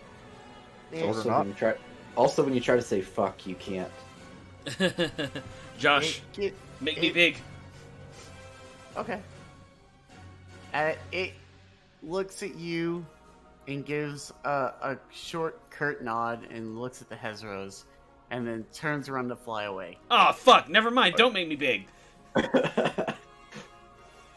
Make me big so you can jump that high. Let's just wait for a minute and see how far he gets, because further away from the chains here, the better. We just start walking around the chain, whistling. You guys mind if I start hitting that thing with a hammer? Just seeing what Yeah, happens? let's just give him another minute. Okay. It seems to fly further away. All right, Smash perfect. it. Let's All give it a right, go. that it? Conjure just starts fucking, thwacking the chains as hard as she can with her fucking legendary-ass hammer. Now I gotta look All right. at the chains. All right, Shiramong, hear my prayer. This is where you come in, buddy. Right? Give me a second. I Tink, wanna- tink, tink! I've been working on the Zariel. The way they broke down this chapter sucks. By the Aw. way. No, not that one. This one. This one. All right. So. How many chains we gotta undo? Is it 4?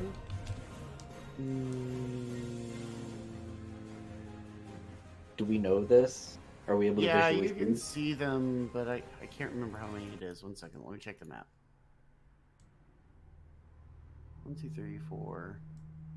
Now you see, the thing is, after There's we 8 of them.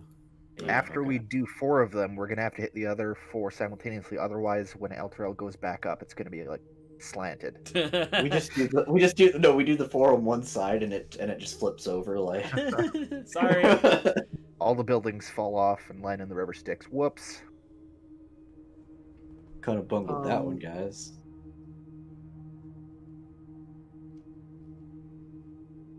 We saved So Elturel, but not the buildings. what or did you the roll people. to hit this thing? 14 and a 26, but I can swing more. I feel like we're out of initiative. The 26 hits. Bam, for 29 damage. Yeah, just barely does not meet the threshold. Hit. And it just kind of rings off. However, Walker, as you get closer, your sword starts to glow like a crimson blood red. Oh, god damn it. You mean like a key? Almost. And you and I, there's a new day. No. Man, I fucking love Sanctuary. Uh-oh. Yeah, so your sword is glowy. Alright. I'm gonna try the civil thing first and just kind of point it at the chain. Yeah. If you were in Japan, that wouldn't be very civil. They don't like pointing. That's fair. So as you hold this sword aloft, you hear in your head someone say to you, "Simply point the sword so I can fulfill my side of the bargain." And as You got 7 more of these, but yeah. As you level the sword out, these beams of darkness and red-black energy fly out of the tip of this sword and just strike the ground where the chain is attached. And you see the chain just get literally blown out of the ground and fly up into the air as they all just kind of twang away, right? Everybody give me a dexterity save. Oh, good. Does that I got include Tyke, disadvantage who on is in the those. air 200 feet away? I get advantage on those. 25. Oh no! Josh, does that affect me? Considering I Yeah. stick Fuck. away, I'm standing Yeah. way away. Me Yeah, it and does. Kaja! No! Were you specifically 200 feet away from the chains that you were trying to break? Tig the Dawn Fingers in the air around 200 feet away in case the chain happens to explode. Oh, okay. Sure. Okay. Because I figured there was going to be some Son bullshit. of a bitch. You gotta put it in the chat just in case. Meanwhile, me and Kaja, we ate good. You get fucking vaporized by the fallout. It's Hope you can do it without us. Your two No. most consistent damage dealers. You're each gonna take 9 damage and fall prone. What kind of damage? Just rock Just damage. I don't know. 4 damage. Bludgeoning, I assume. It's important because I was hitting. Hey, Oh those my are God. using those Isaac damage types. Punch damage, rock damage. Look, man, I understand what you mean when you say punch damage, because what else would it fucking be? Look, man, you're gonna need Bludgeoning. You're gonna need these What counts distinctions as- when you're about to play a barbarian, hun. You're gonna need these distinctions whenever you're raging. Yeah, but I'm not playing one right now. As you do this, you see it right under Elturel, which starts to kind of hover to a stop as it chains free. There seems to be a very wide clearing where you can see Zariel fighting what appears to be a very, very large demon. Get in the car. Get in the car.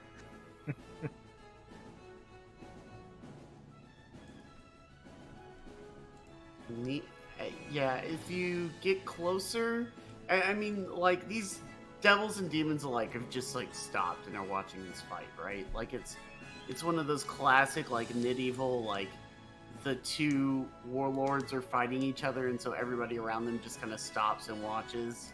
The Right. generals are having their duel. Do we know who the other dude is? Don't mind me, I'm gonna heal myself for a little bit here. I'll let you Wow. take a religion check and see if you know. Not good at those. Shockingly enough. Tig is like half celestial, and even he is not very good. He's worse than Walker.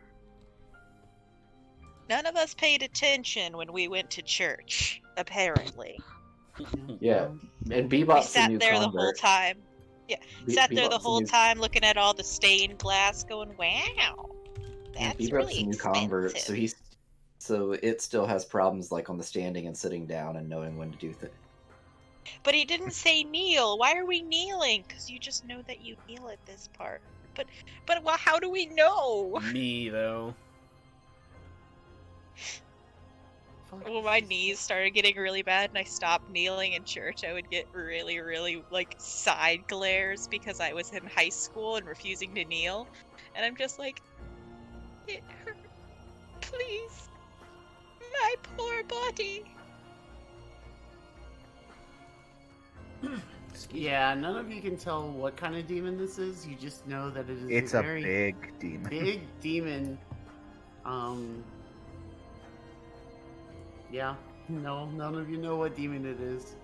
Do we want to like What? go crash the party and just kind of like try and make the talk there?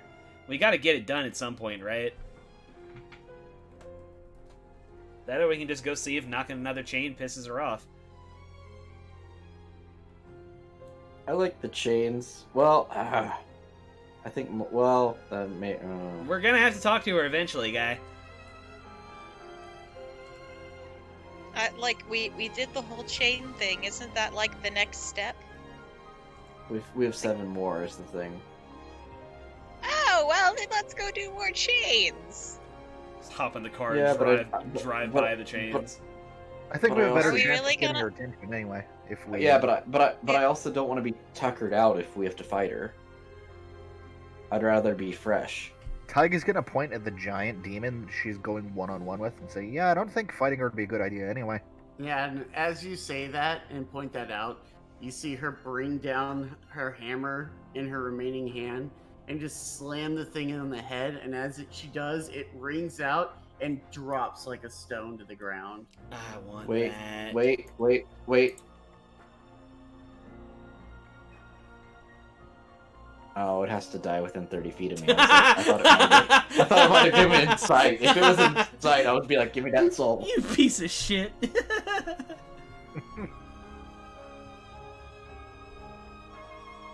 Hey man, me and this hand, we finally found a way to be simpatico. I just give it souls. Yeah, really. Alright, yeah. Get in the car. Next chain, boys. The Are we car is really like a going to mile act out away. all 7 of them? Just drive by them with the fucking sword, I guess. I kind of just thought that you understood that blew up all of them when they said that. Oh, it blew up all of them. Oh, okay, fuck yeah. That's what I was talking about when I said like that was all we had. I thought that he said that, and then I thought I was going crazy because I have been having really bad ADD all day long, so it could be. No, nobody's listening to me. That's all. Fucking no! It's just I was just confused. That's all. No, you can ask Tyler. Since I woke up this morning, I have not been able to pay attention to anything. One of the chains comes down and squishes Isaac. Can you repeat that, Not Josh? Walker. I'm not listening to you. Fuck you, man. Not Walker. It squishes Isaac. Anyway, fucking. Somebody's gonna have to tell his family. Look, one of us has to. We gotta go do this at some point. Like, I don't think we can go fuck with the companion right now, can we? How far away The companion are we? laughs at us. How far away are we from? Zariel? I got the impression that Zariel is between us and the companion. I mean, the companion's above us.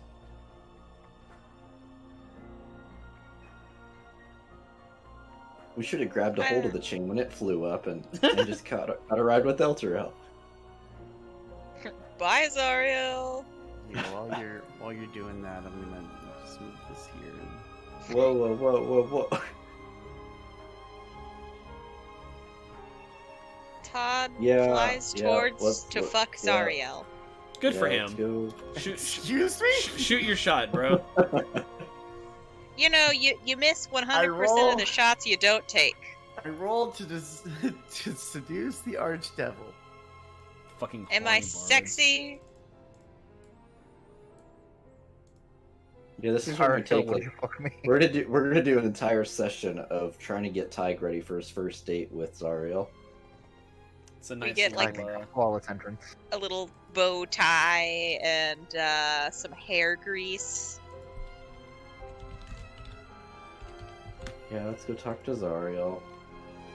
Yeah, agreed. I mean, like, what else are we gonna do? I don't know. Decide to bake some cakes? Like, what?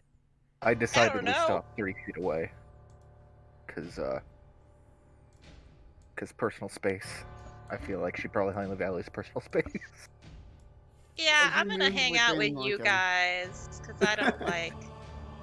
Yeah, I so don't if want- you move within the circle of devils and demons that have resumed fighting, Zariel's gonna turn to look at you, Tyg, sensing the power of the sword coming closer. And behind you, she sees Lulu, and she says, What are you doing here? You, the ones who had ruined my plans, who have been against me from the start. Tyga will look behind him to look at Lulu. Actually, I'd say we've been on your side the whole time. And he'll kind of gesture for Lulu to come forward. It's like, come on. You need to do your part. You need to say hello to your friend. She's gonna kind of pop her head and be like, Zariel, this has to stop. You have to come back to us. This is not you. We brought your sword. You can still be free of this. And she's gonna kind of look at you, Tyg.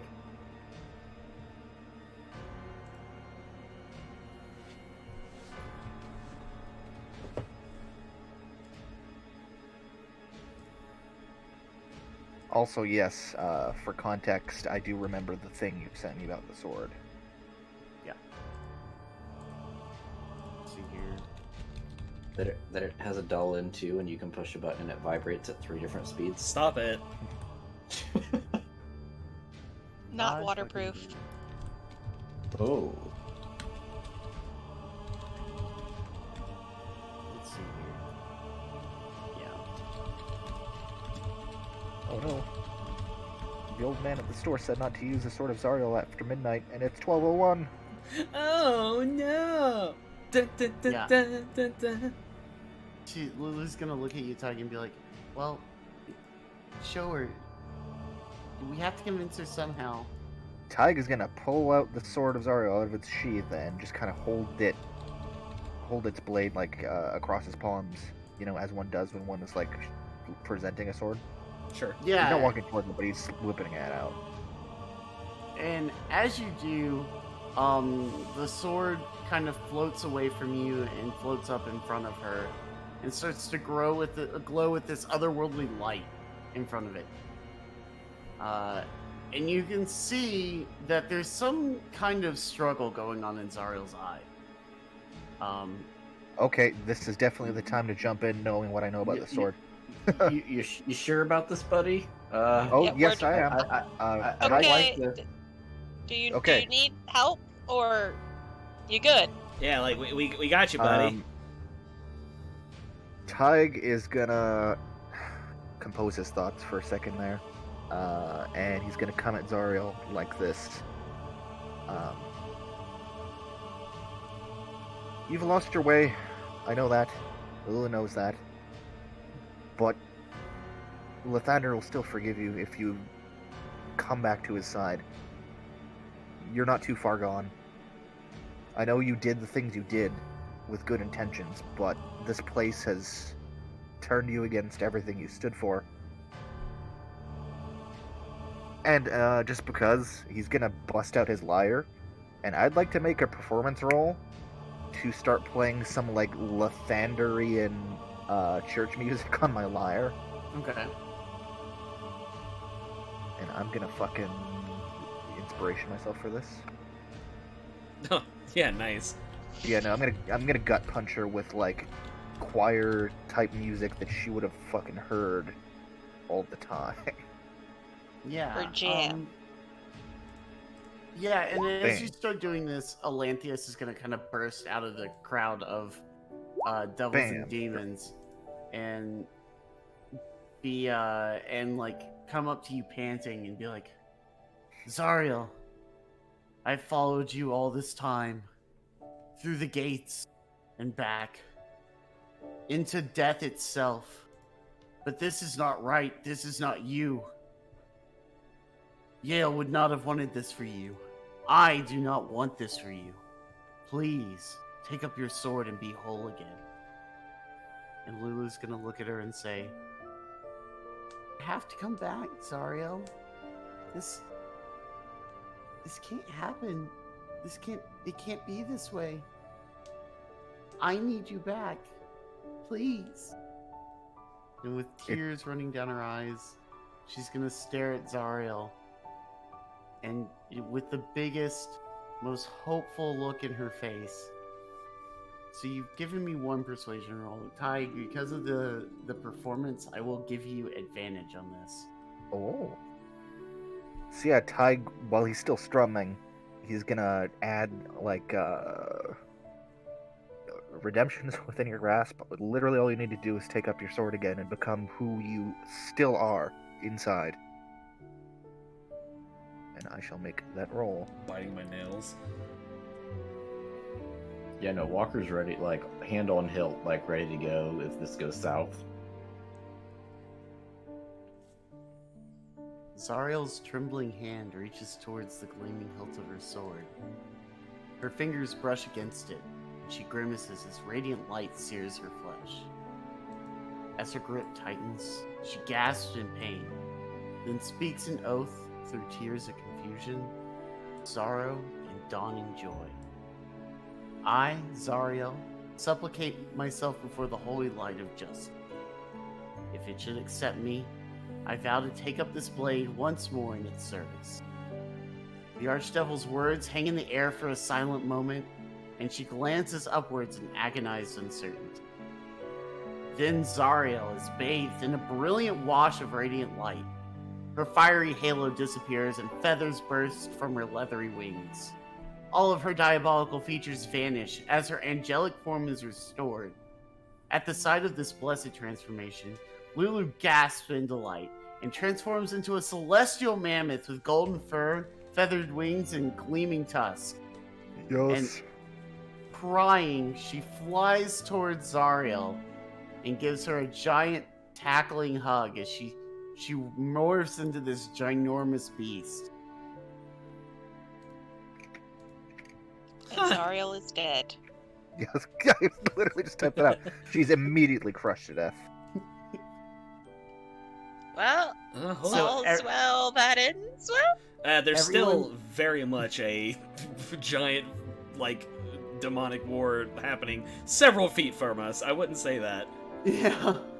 I mean, Zariel was honestly my biggest worry out of all of that. So, Hey, Josh. I'm gonna DM you a thing here real quick. It's a picture of his nads. Yeah, man, slide on in. Yeah, there's never any bad time. I thought that was gonna go a lot worse. I mean, like, stuff is still pretty bad, but it's like, wow. She's, like, kind of pretty, you know? Whenever she's, like, not, Go ahead. Walker takes his hand off of his hilt, and he's like, yeah, no, I had faith the whole time. Yeah, smart ass. Like, I think every group needs a every group needs, like, someone who's, like, really practical about it, and I think we had 3 of them.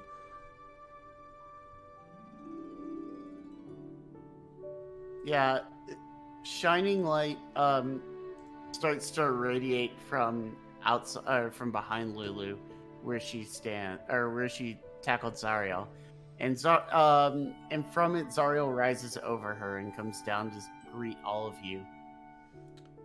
She Holy crap, you're big. 1 second. Deciding how best to kill Kaja. Also, totally on accident, my musical cues on this were A+. Good.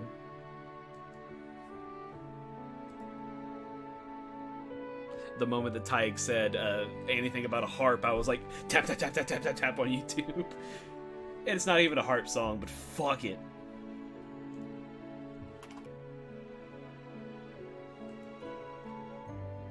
Man, what a fucking wild ride.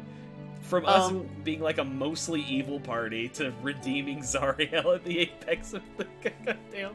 Oh man, I'm getting all misty-eyed.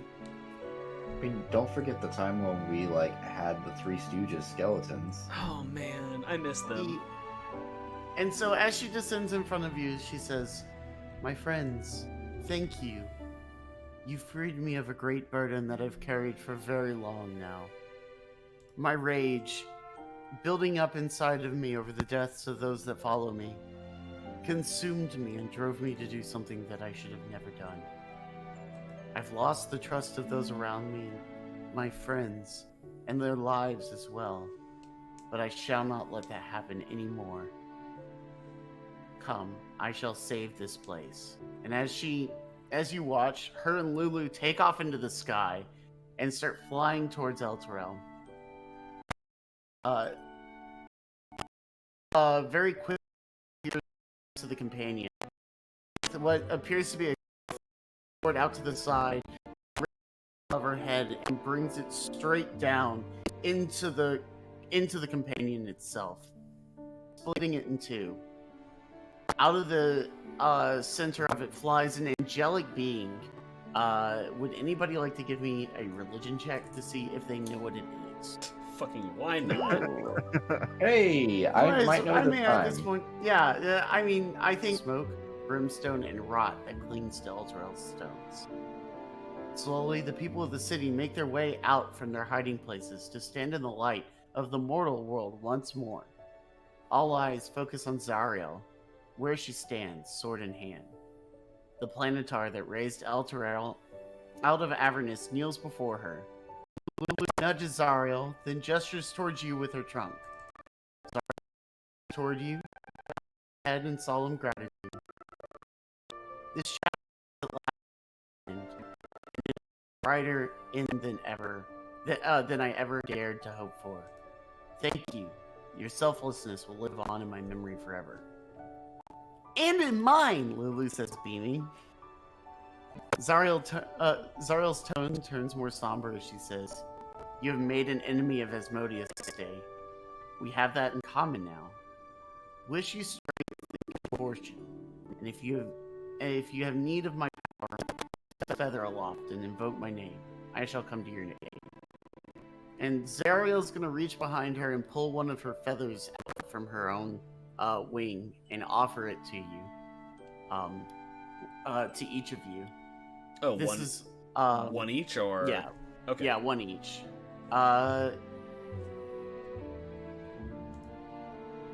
So this is a special item that can be used to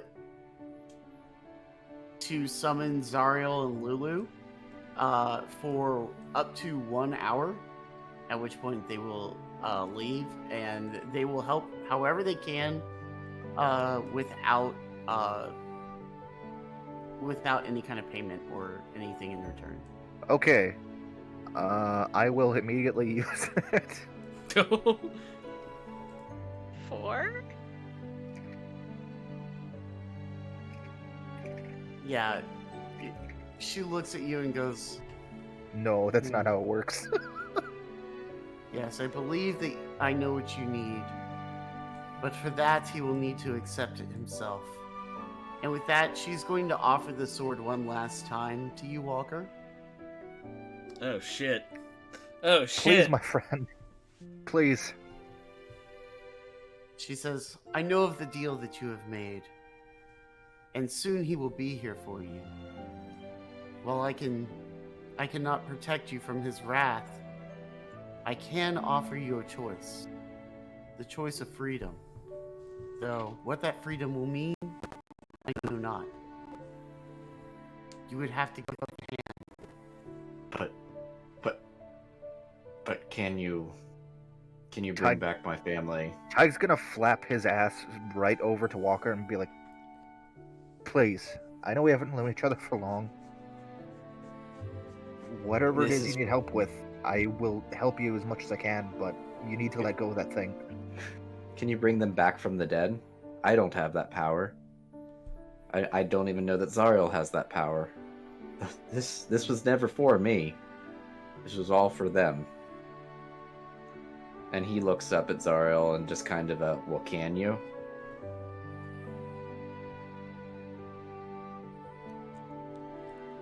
I mean, Tyke will do a double take. Can you? Let me see if I can answer that question. Checks her stat block. I think she kind of looks down and says, "Alas, those taken from us even too early cannot be returned. However, I can guarantee their safety. They shall not spend their days in Avernus, nor any other hells. But at least you will live with the comfort of knowing that they are in prosperity."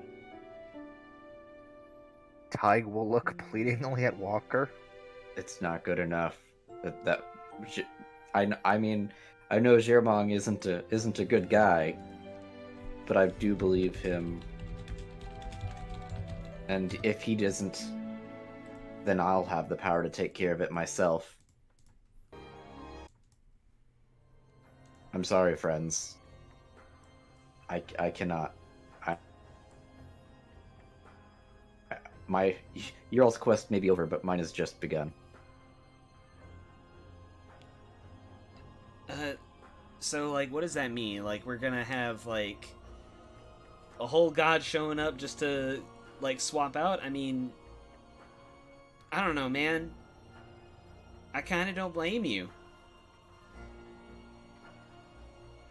But like, you sure you'll be good? It kind of helps to be selfish sometimes. I would know.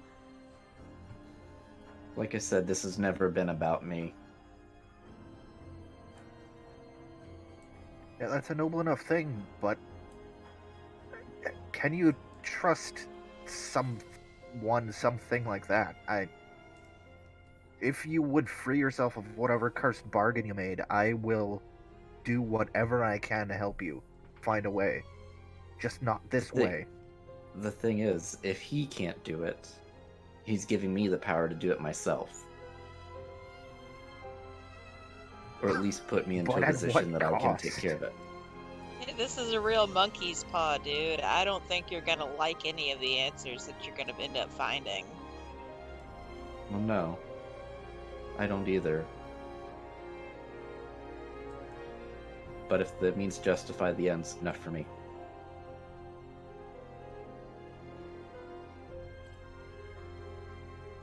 With that, Zariel will look at you and be like, well, I do not agree with your path. I can respect your resolve.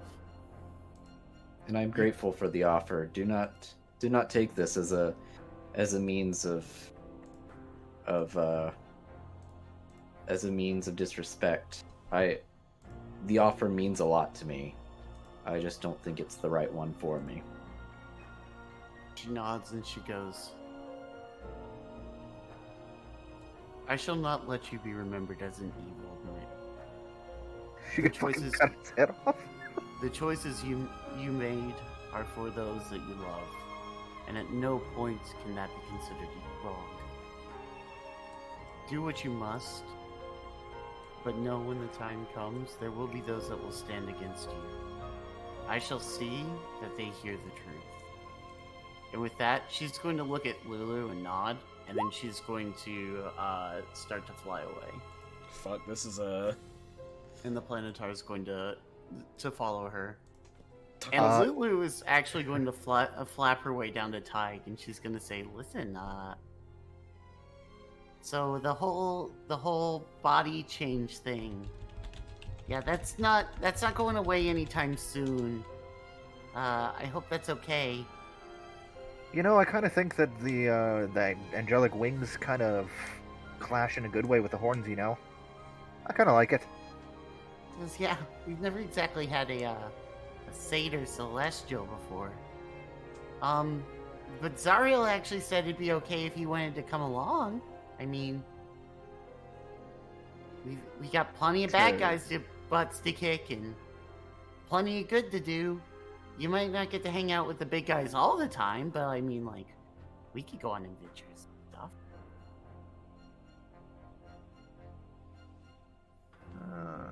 Tig will look at Kaja and Bebop and the others. I mean, hey, You know man. what? Go ahead. You know what? If it- Why the hell not?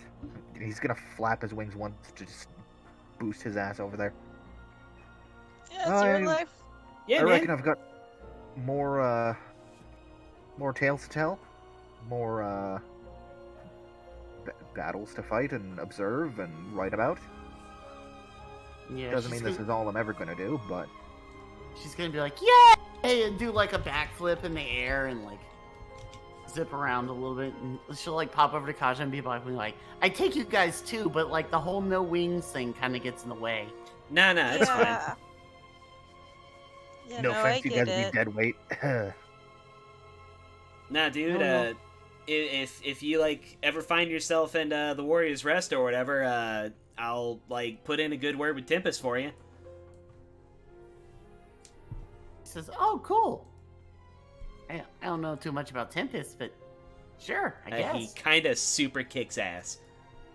Tig will lean in towards Zariel and be like, "Hey, could you put in a good order with me with Lysander? I kind of dig this whole celestial thing, and I mean, between the lyre I've got from him and his wings and everything, might "Oh, yeah. Look at you, and don't worry. I know someone who's super close with him." She kind of gives you a wink. And with that, Lulu's gonna be like, "Well, whenever you're ready, you can just come join me, okay?" Tig will give Lulu a big thumbs up. She's like, the last thing she says, she's gonna be like, "Seriously, I love you guys. You're the best. Thank you so much. I couldn't have ever done this without you. I'd still be stuck in that nasty old wizard tower with none of my memories." Yeah, man. Yeah. Like anytime, you know. We'll see you if you see ya. Of course, all you gotta do is ask. with that, she's gonna take off after Zariel. I'll be there in a minute.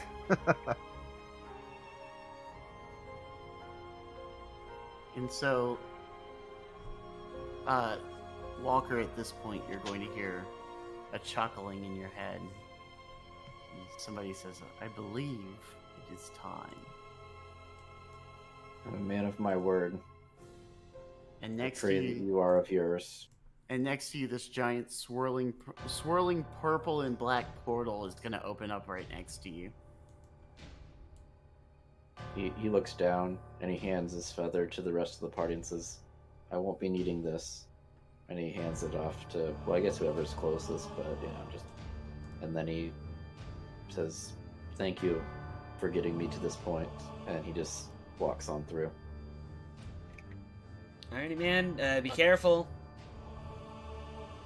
Hope you don't live to regret this. And just solemnly nods. I don't think Tyke has anything more to say on this up. He's just gonna look real fucking sad.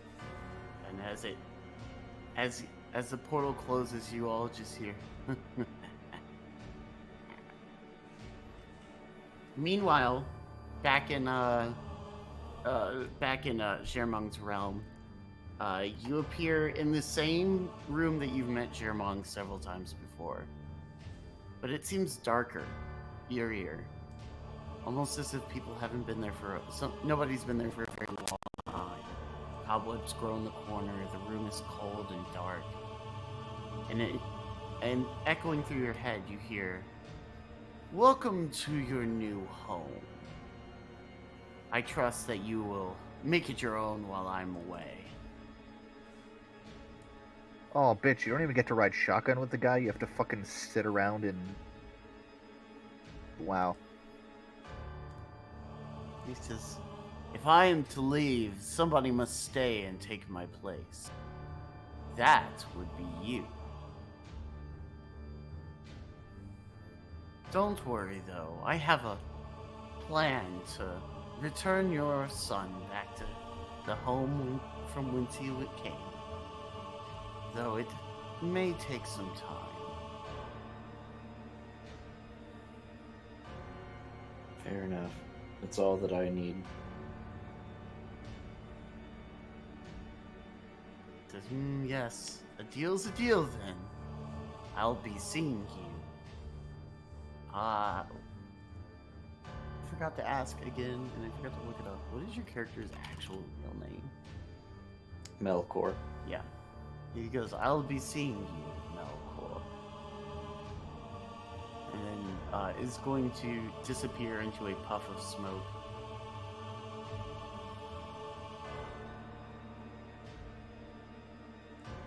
I'm assuming since I'm now, like, a deity, I got my memories back. Yes. At that moment, as he gets his memories back, he realizes that he made a big mistake. Oh, fuck. That he is not this man. He's actually a man of duty, and a man that basically everything that he just assumed he stands against.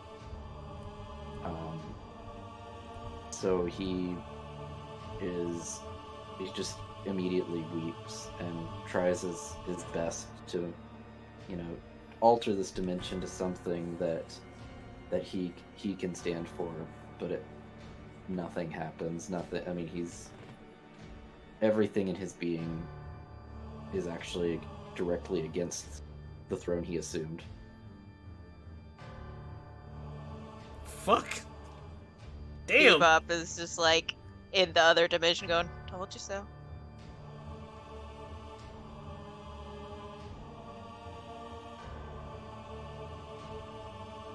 Man, talk about some fucking emotional whiplash. Oh my god. Well, bitch. Yeah. And as you do, Shermong steps out of a portal and kind of dusts himself off into a very... He doesn't recognize the town from sight, but something seems very familiar about the place where he is. Oh, god damn it. and hanging at his waist is the same sword that Walker's been carrying this entire time.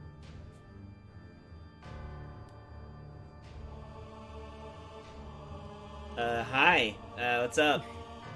No, he's not with you. Oh, okay. No, he... I don't know, Isaac, do you want me to narrate this part, or would you like to? Is this Jermong's part or Yes. Walker's? This Jermong's is part. the Jermong part. Okay. So Jermong still has a good chunk of, I would assume, a good chunk of life ahead of himself. He would have made sure of that. But at the tail end of his life, he finds a way to incorporate his own fragments into his soul, into the sword, alongside Luxador and Ixion. And on his dying day, he finds a shrine nestled in the woods, not too far from where he met Luthier all those years ago. And with his final breath, he places the sword in this shrine so that someday an adventuring party down the line might be able to recover the sword and bring back the three souls within it. Oof. You know what's really funny about this is that, you know, they called Cyric, who Jermong appended, the Lord of the Three Crowns. So shit. Yep. I told you I had some heavy shit lined up. Woof. Big oof. I was expecting you to go and try to take over Baldur's Gate again. Nope, Jermong, I mean, he's got some minor things. I mean, he's living his best life. I mean, he might try to, start a small... I mean, he knows that at this point, like, it would be starting from scratch there, so he might, throughout his life, try to gain some power and reputation and wealth, but his greed for power and wealth that he had in his life was kind of sated as a god, and he realized, the grass is always greener, so when he comes back, he just kind of lives his best life. Not necessarily a good dude, so I'm not going to say it's all rainbows, but Sure. For the most part, he just acts on his own will and wants rather than an insatiable thirst for power like he had before. Man, that's I'm trying to think. What was I don't know, I like that. That's rad. I was gonna Jarlax was always looking for people, I guess. I mean, bringing Derta's fucking all drow, but I mean that rule's getting shakier by the day with how Jarlax was becoming more and more of a surface dude. So yeah, you never know. Some employment opportunities over there, maybe. Yeah, maybe. Aw, I like that.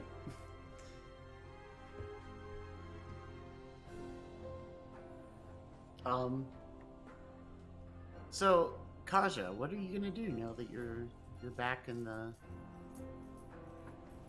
realm of the living? So Kaja's still got this shield on her back, right? And that's a thing. And she, like, kind of props it off of her back, and she kind of, like, looks at it in the face, and she's like, "Alrighty, Shield, it's been really cool, man, but I think we're kind of done. Unless you want to come with me and, like, come home with me." He says, "You were supposed to free me, not bring me back to this accursed plane." Yeah, well, you should have spoke up whenever we were talking to Zariel. She probably could have helped. That witch would have done nothing. You want me to leave you in Avernus? I think I could probably arrange for that.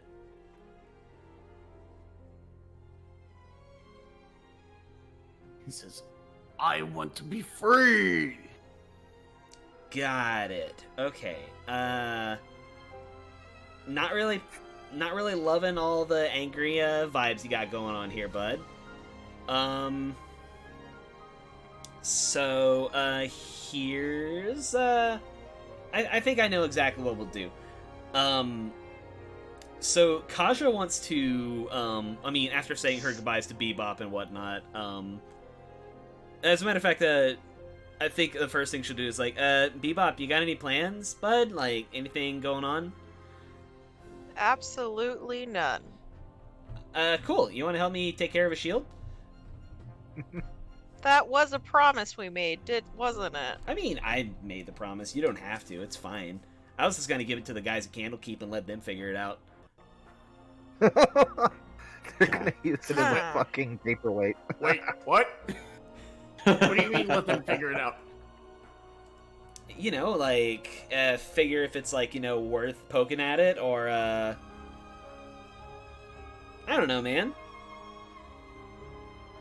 I don't know. I didn't have any plans when we went down in hell, and I don't have any plans now that we're out of it. So, Well, I think we make I'd say I think we make a pretty good team, and, you know, might as well keep a good thing going until I get back home, yeah? sure.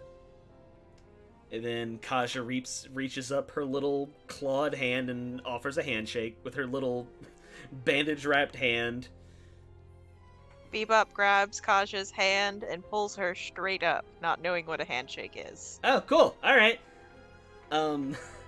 So I think that Kaja brings the Shield of the Hidden Lord to the Scholars of Candlekeep first thing she can. And depending on what they say can be done with it, because she did, like, you know, she did, like, sign a deal with something, but, like, also, if the shield doesn't have any power over her because it's a shield, she's, like, not giving a shit. Kaja's not a person of her word.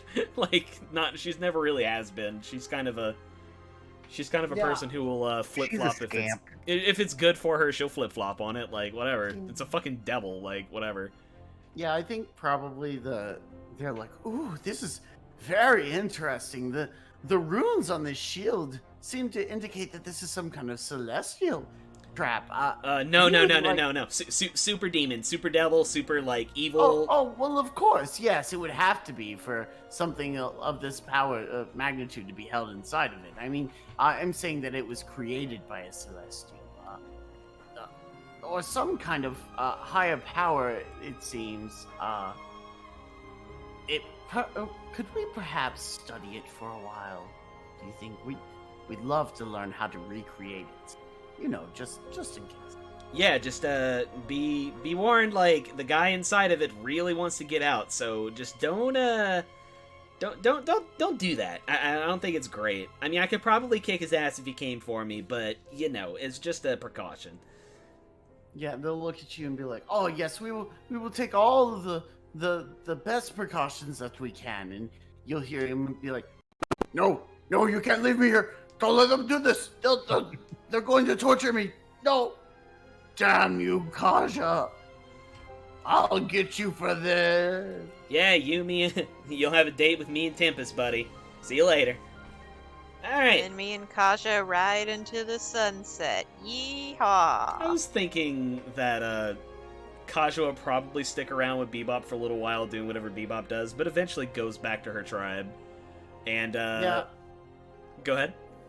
Yeah, I was gonna say, I think probably before you leave, Bebop, you're gonna see the people of Elturel kind of coming out looking terrified, and even hearing people say, asking, you know, what are we to do now? How are we supposed to protect ourselves? And Rhea's there, helping people and standing people up and trying to rally people back to, like, a point. And so it's, like, very obvious that these people need help, you know? Okay, well, before we leave, that can be readily done. I mean, Tygal, look at Zariel first. Like, are you gonna do something here? I can talk to them, but if you're gonna talk to me, okay. Yeah, Tygal fly up over the crowd and say, "People of Elturel, you've been given a second chance here. You're free of all this devilish stuff. You have your city again.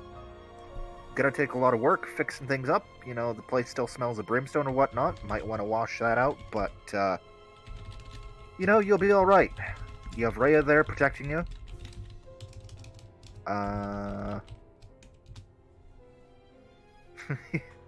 You have your city back again. Yep.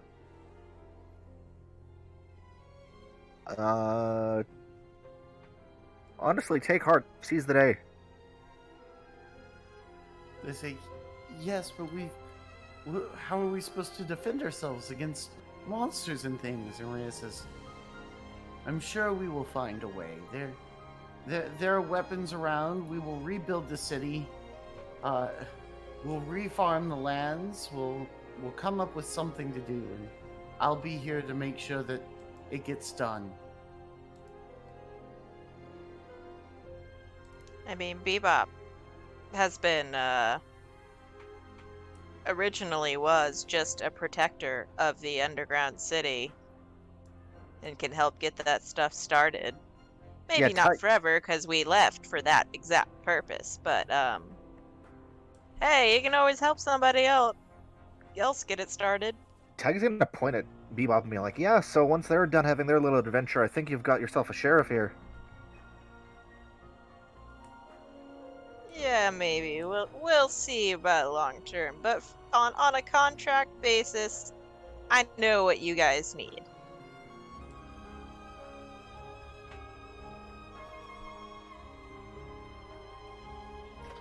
Okay, there you go. You got a job. Like, right out of it, see? Right out of the gate. You know, you saved their city, so I think you've got a pretty good card up your sleeve there for the interview. Yeah, I mean, it's not like I need a job. It's not like I eat or anything, but, it's a thing to do, and isn't that the whole point of everything I've done thus far?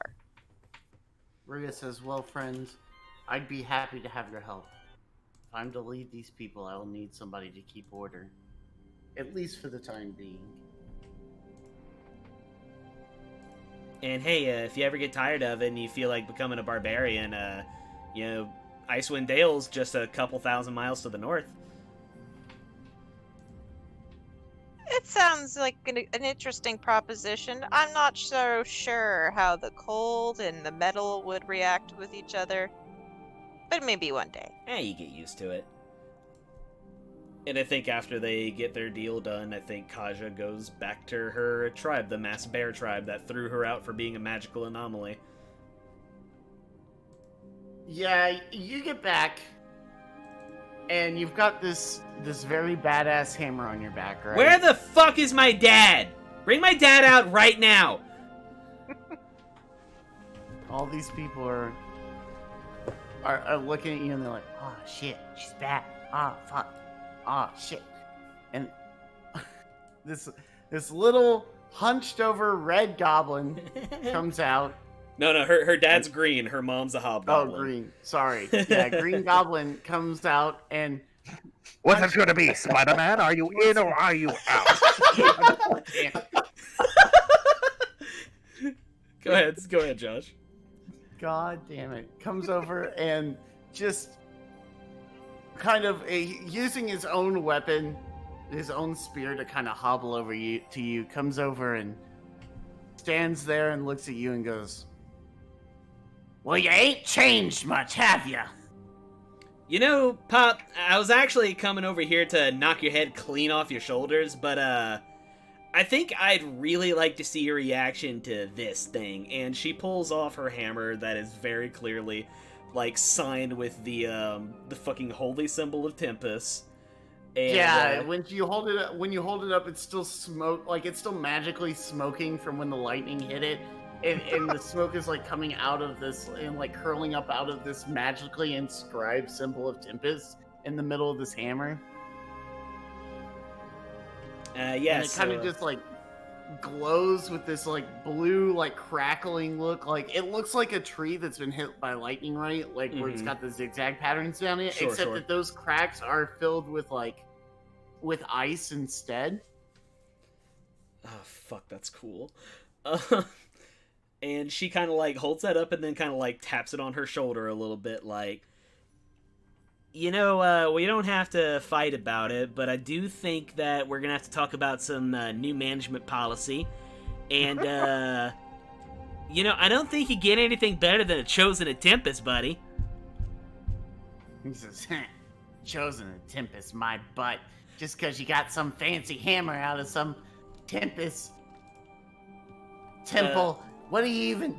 Yeah, Kaja reels back and hits him for 27 damage with her fucking magic hammer. And I think even though it'll hurt her too, she'll invoke the fucking thunderclap thing.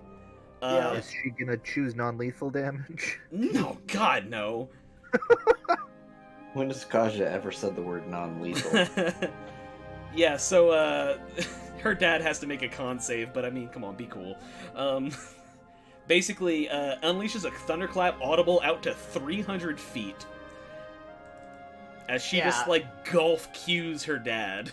Yeah, she just catches him under the chin and lifts him up off his feet, and he flies backwards into this house behind him and just, lands, and it crashes in the roof and, leaves a big crater, and he's just like, and can't even sit up, and just kind of slumps over. Alright, and then she kind of spins it around all self-satisfying, and she's like, alright guys, I think we have a lot of work to do. And all the goblins around you are going to kind of look at each other, and then they're going to look at you, and they're just going to lose it. They're going to start cheering, they're going to town, they're jumping up and down. They're clapping you on the back. They get to you and they're lift you over their head and they're like, Kaja, Kaja, Kaja. Oh man. Well, and then Kaja the Omen was no longer Kaja the Omen. And I think her, I'm not gonna go into detail about her entire role as the chief, but I think her primary thing is, look what one goblin can do. So I think that there's a lot of shit that goes wrong in Icewind Dale. A lot. It is an incredibly unfortunate place to live. It is super inhospitable. And there are just monsters doing shit constantly. So I think what she does is she turns the Masked Bear tribe into less of a tribe of scavengers and more of an elite tribe of mercenaries and bounty hunters. So the next time one of the 10 towns is threatened by a dragon, you just see a wave of goblins crash over a hill to the sound of a lightning bolt. Yeah, and I think Tempest is much happier with this than just a bunch of people scavenging, people actively going out looking for a fight, looking for adventure. I think that's a much more satisfying place for his people to be at. Yeah, maybe they can party in Luskin every once in a while too. Yeah. In my looking into Lathander shit, I found two things of interest. One, Celestials have this thing that runs basically opposite to Archfiends. Celestial Paragons, they are called. I figure if Tig lives long enough to hit level 20, he's essentially gonna be Celestial Paragon, just acting as a champion of Lathander.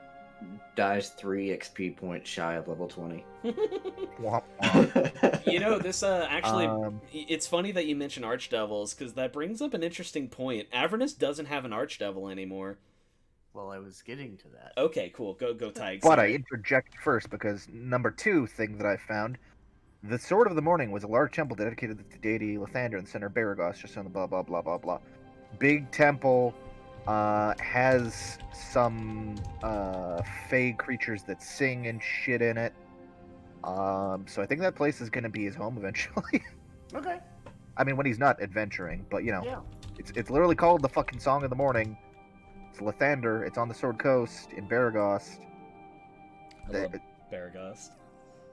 So when he's not out adventuring and saving people and doing his thing with Zariel and Lulu and songwriting and whoring and whatever else. That's not very lawful good of you. Well, if you pay them and it's consensual, then it's totally under the scope of the law, so there you go. He's supporting local business. Tyke says safe sex. I feel like none of the gods in D&D are prudes. No. Not Well, like that. some Not of them in that maybe, sense. but yes. Lathander is pro-life, so as long as he leaves a trail of bastards behind, it's fine. Oh my god. So you just have like a bunch of Asimar satyr bastards. Oof. Everyone's just boy. like, what is this? Why are all these kids like this? It's like, Half don't ask. ASMR, half satyr, half human. Honey, I know the genetics are complicated, but why does our child have hooves and wings? And bows at us? Anyway, so after everyone has gone their separate ways and done their separate things, we cut back to Avernus. And we see as Elturel lifts out of the land, all of the devils and demons stop. And then all of a sudden there's a great rumbling from the north. And out of there appears what it seems to be an army. An army of dragon-like creatures. And behind them is a man, a dragonborn, riding a chimera with one arm. Oh my god. As he descends upon them, you hear the cries, "For our Lord Tiamat!" And with that, Tiamat becomes the new, the ruler once again of Avernus. That bitch. Oh shit. Yeah, he could do that. Her and I don't want to be the ruler of Avernus, so. Her and Asmodeus are pissed at us now. Great. That's a tale for another day. What are they gonna do? I'm way up here, and they're way down there. Boy, am I glad that they're out here and that we're in there. Oh, fuck. Out here, and that we're in there. And that Bebop's the sheriff. Yeah, man. It's like, Bebop dies. Is Bebop gonna go to any of these hells? Does Bebop have a soul? These are questions. Bebop does have a soul. Warforged have souls. Debatable. I mean, it's not, but I mean, okay, I guess technically Warforged aren't technically supposed to be in Faerun in the first place, so yada yada yada, but still. This is Emily's homebrew, which is exactly the Warforged. Matt Mercer thing, but Emily's spin is they don't have souls. Damn. All right. Harsh. Cool. Oof. Maybe Bebop grows one over time. Who knows? Bebop's steam valve equivalent of a heart grew 3 sizes that day. Very concerning for the laws of physics. Central processing unit. Well, fuck. All right. We did! Yeah. Fucking, That was simultaneously depressing and heartwarming. Yeah. Fucking. God. So the first session, BT Dubs. I'm looking back. Don't want that to start playing. That'll be weird. Was uploaded, therefore played on February 18th, 2020. Which again, I didn't realize we started playing right before the pandemic hit. That didn't seem right to me. I guess it's because we took a lot of breaks, and because playing online fundamentally isn't that different from playing in the pandemic. It's still guys, guess fucking what? From February 18th to 2020, February 18th to 2020 to April 13th, 2021, it is exactly 420 days since we started Avernus. Damn it. Oh You know what's even funnier? You know what next week is? Oh Christ! What? Oh God! It's 420. 420. Oh man, it's. I don't want to play with you guys But anymore. you also act like we're done. I got something to say. Oh, that's right. That's true. I forgot about this. Oh shit! So, Walker, a man of duty. Well, technically Melkor now. A man of duty. Just can't bring himself to enacting on his portfolio. Lies, deceit, and murder, they're not in his bag. And his power begins to wane. to the point where he realizes, oh, even as he realizes, like, oh, maybe I could try to change my portfolio, but by that point he doesn't have the power. Jermong did make the effort to recover his family, and he did his best. It wasn't a deceitful thing. He did his best, but it just wasn't quite enough. He kind of got ahead of himself, like,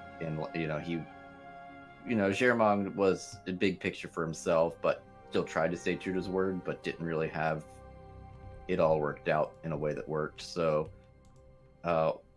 Melkor, still had to figure out some things on his own on how to bring his family back in the capacity of what he envisioned. But with his power waning, with virtually no followers at this point, because he hasn't been able to get his name out there, he won't enact on the portfolio, left virtually powerless.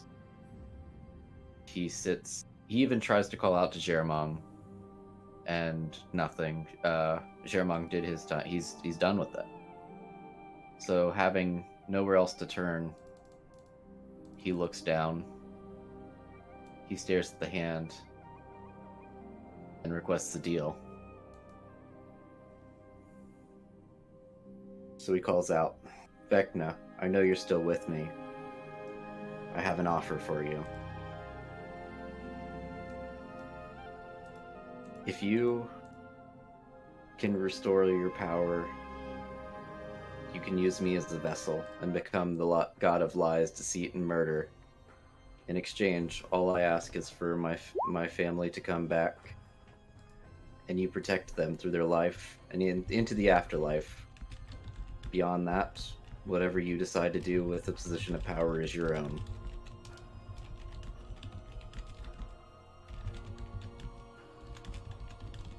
Vecna accepts, and Walker becomes the vessel for Vecna. Shit. You know, this kind of feels like when you tape over something that you hot glued together. I don't know if that's gonna hold.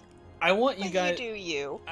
I want you guys to know that from Vecna's first appearance as a crazy lich in Eldritch Wizardry, a module for first edition Dungeons and Dragons in 1976, an entire theme around his entire deal was becoming a greater deity.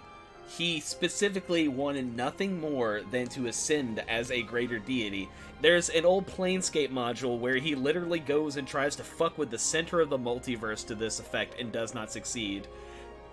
To give so in order to emphasize how badly Walker just fucked up, is that in 45 years of D&D publication, that has never happened. Vecna got to a lesser deity status once and then promptly lost it.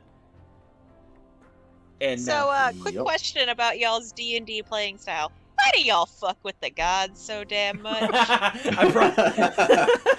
I promise this was an accident. I mean...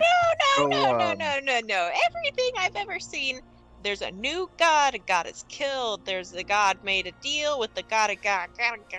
Playing too much Persona. This is the second time, to be fair. So the thing is that the original Candlestick is mostly born out of my intense love for the Baldur's Gate series, which revolves solely around Baal's portfolio being passed around until someone's worthy of it.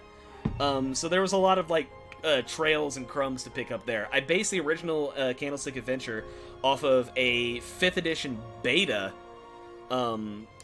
beta thing. It was called Murder in Baldur's Gate. It was whenever 5th edition was called D&D Next. And the entire thing is that the last surviving kids of Baal kill each other and Baal comes back to life. So I used that to have them wage war on Cyric, who killed Baal. So it kind of all fed into each other and stuff like that. It was crazy. It's only because of connection to Jermong and shit, you know what I mean? So I am gonna preface this because I did want to make it fairly flexible. I'm not going to necessarily say how much time has passed before this is made. Sure. So if somebody wants to elaborate that, since this is a shared universe, I see Brandon go, but yeah. So that's why I left it fairly open-ended. That way I didn't just commandeer. Haha, guys, Vecna immediately becomes God and kills everything. The end. Well, right. So it could be it could be centuries, it could be, however long you want to put that. It's just so it just happens at some point he finally has just accepted that there's nothing that he can do and sees it as his only out. The question is, does he keep his word though? Ooh. I mean, that's fair too. It's not the first time he would have taken a bad deal. Nope. Fucking Vecna's a total piece of shit too, so.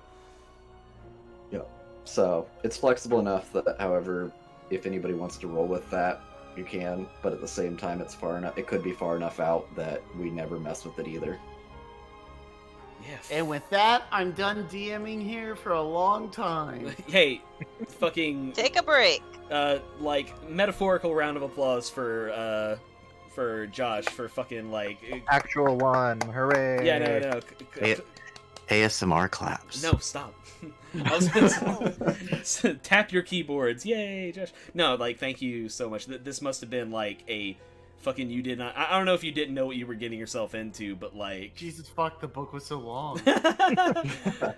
So fucking Just thank kept you. going. I finally got to play. This has been tight, and I'm super glad that I was able to get roped in on this. Yeah, I'm glad you're here, buddy. This is fun. This is a good one. No, this is really solid.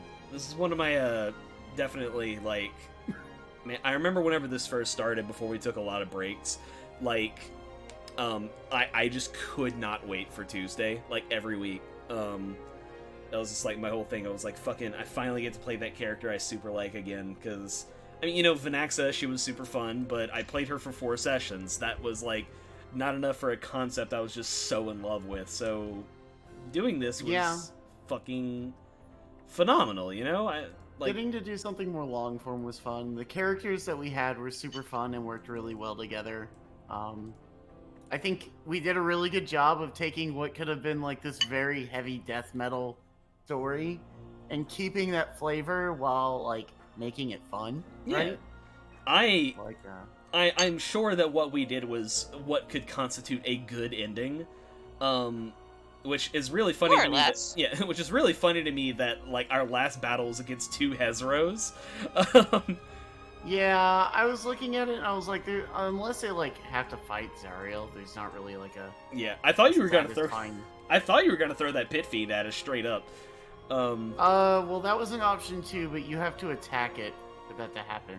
Okay. Oh, speaking of which, me expecting there to be a bigger final battle is why I didn't unveil a Walker's sword. So the name is because Walker's full name is Melkor Shadewalker. And the sword gives the power to cast mirror image. So the sword's name was Shade's Reflection. Aw, that's neat. Yeah. As opposed to Kaja's Ice Hammer. But nope, it didn't make it in there. magic. So it didn't make it in there. So it is forever a sword that does magic. Man. Well, I really like how fuck me. So Jeramon never returns to godhood, right? Whenever you were first talking about that deal, I was assuming it was a temporary arrangement. I think that Sharamon left it open to be temporary, Okay. and then just decides. I think he was more content. I kind of envisioned with the sword, he kind of Voldemorts it and does a way for him to come back to mortality if needed. Right. But I think he's done with godhood. Well, him, Ixion, and Luxador. That's wow. The 3 crowns. There you go. Fuck. Makes the lore better. No, I love that though. And Also, I think. Go ahead. Oh, yeah, go ahead. No, you're good. Go ahead. Okay. Well, it's also a lot Go ahead, more. go ahead. Shut up. It's a lot more believable whenever I say, I'm Jeramon, the god of tricks and lies, and they were like, who? And I was like, oh, well, we replaced Cyric, blah, blah, blah. But, if I say Cyric was upended by Vecna, it's a roundabout way of saying it, but also it's true. Yep. I think Walker might be the saddest character any of us has ever played. Yeah, no, I told you it was heavy. When I came up with all this, I'm like, ugh, it's too good not to use, but fuck. Isaac sent it to me, and I was like, wow, we've never had a depressing ending. Let's do that. Yeah, no matter how good the ending may be, it's still gonna be sad. We've got. But then you gave me, the out for redemption. I'm like, shit, fuck. We've got. Tig wanted his friend to not be fucked. Brandon kept begging, and I was like, look, he's got to take it willingly. The sword literally says that it can only be attuned to willingly. It can't be Right. like... Because he was like, I could transmute it into another weapon and then hand it to him, and then like... Yeah, if Zariel had said that she could bring him back that like then and there, that would have been tricky for me to... That's up. I would have had to do some backpedaling. Zariel has like resurrection, but like I don't think that works unless. Well, we don't even know like where the body is. Or, Yeah, like, where exactly. They're, like... Yeah, I don't think you just get to go yoink him out. But Zariel has connections to Lathander, and could have probably like made sure that they were like comfortable for the rest of their lives. You know, Right. like they didn't end up in Elturel What a quartet! or A fucking Avernus. a happy satyr gets to go on adventures for the rest of his celestial life. A little goblin who literally becomes a chosen of Tempest. Everyone's favored bebop sheriff, and then backdoor into Vecna's ascension to godhood. Great. I do think though that this is probably the best amount of party conflict we've done and balanced well. Yeah, I mean, we didn't. Well, yeah, it was balanced well. I was about to say, because, like, you guys didn't come to blows. Yeah. Like... I mean, there was a fair... Like, it definitely presented some moral quandaries, and, I mean, if we had the little relationship bars on... they'd be all over the map in this party, but... Yeah, for sure. So, one of Tig's character things, one of his character traits that I wrote in is, the world is a wondrous, beautiful stage, and cut a roll short is cruel. He doesn't like killing people. He's really not about that. But then when he got the sword, it kind of added some character traits that piggybacked on that shit. Like, one of them was literally redemption. All creatures are capable of change for the better. So he is, like, psychologically incapable. Where once he might have been able to, like, you know what, Walker, you're going to do a bad thing. I'm going to stop you from doing that and just, like, fuck him up with spells or something. He was at that point, after the sword changed him, psychologically incapable of doing that to him. The irony. Oh, it's palpable. Oh, man. I haven't been... And I mean, like, not to be rude, but Bebop is very much, you pick your own life, you shit in your own bed, so, like, as sad as it is, Bebop probably would have looked over and been like, yeah, he kind of earned that one himself, didn't he? Yeah, you make your bed, you lie in it type thing, and like, I mean, I think that fits your character well, right? Like He knew it wasn't exactly a good choice, but it was the one he made for his family. Mm-hmm. I mean, technically, eventually, hopefully, maybe, I held up his end of the deal, and he might have gotten what he wanted out of it, but the world that they have to come into may not be something that he would have wished for them, but who knows? Well, we'll see. So is your family, like, dead or, like, missing? His wife is still alive. The Death Knights, basically Death Knights came through my village and quote-unquote took my son, but Germong basically confirmed he was dead. Yeah, we know that his wife, Marana... You just need some therapy, man. Yeah, Marana... Begin the mourning process. Marana Sharpness is still alive and out there somewhere. Probably, you know, a super grieving widow and, like, bereaved mother. Bebop sits down and is like, it's okay.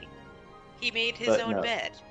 But yeah, no, Walker was basically cast out of the village, essentially wife wants nothing to do with him because of this, because they all hold him accountable, because of the circumstance of it. Basically, it was incriminating enough to make it look like Walker was the one who did it. And then Walker dies and is resurrected, but he has no memory of anything. So yeah. So there's a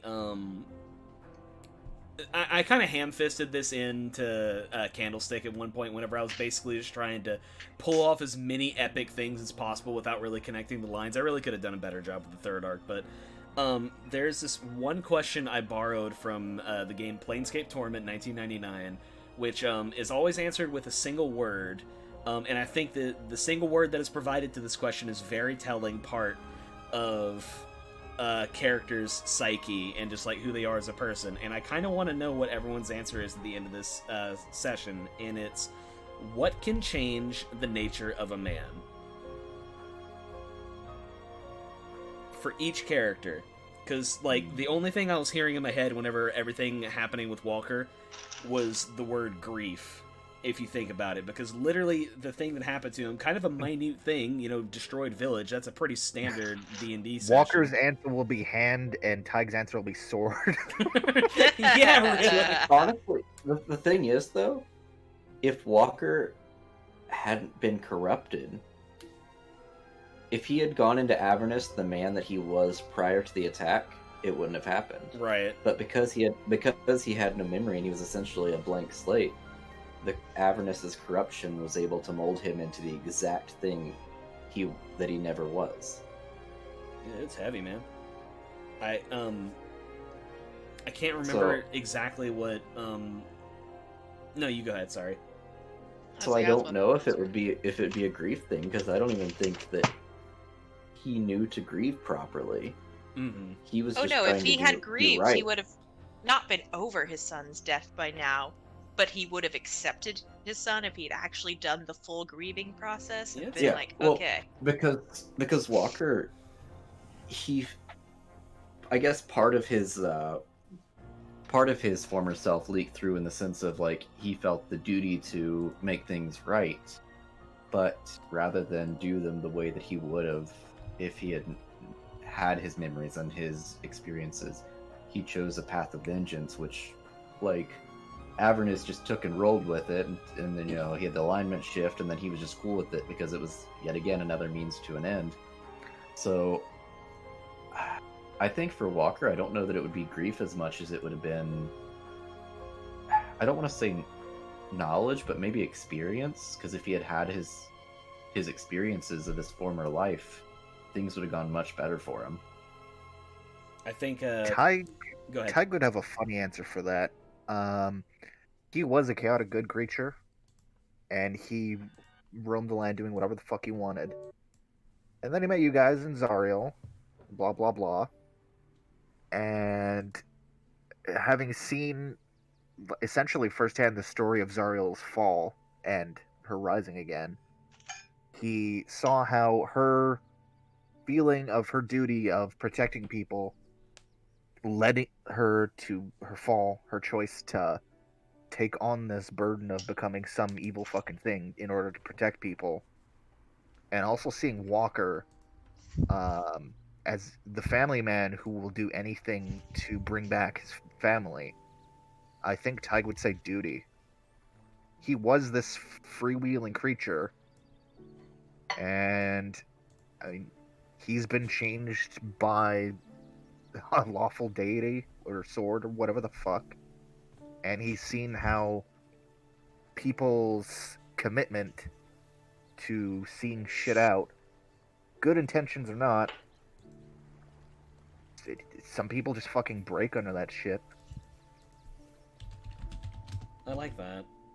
You know, Kaja being the extremely straightforward person that she is, her answer to the question would be power. It would be strength or power, one of the two.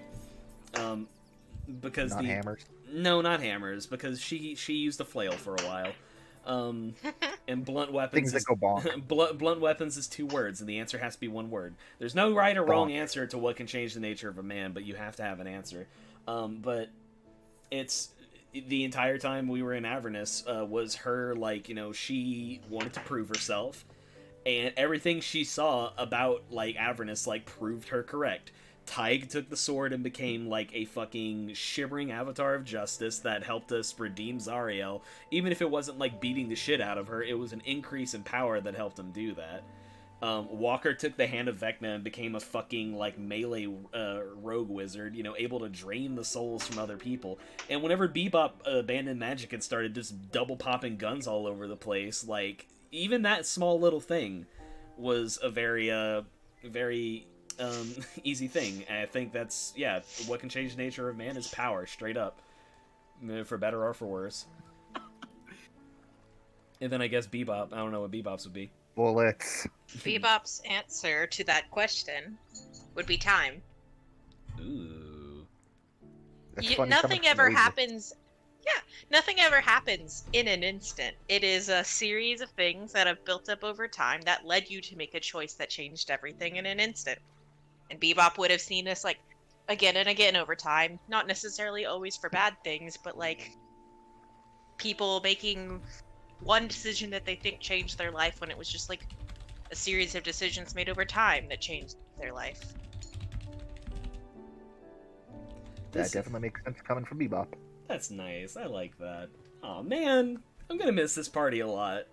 Lulu's answer would be friendship. Aww.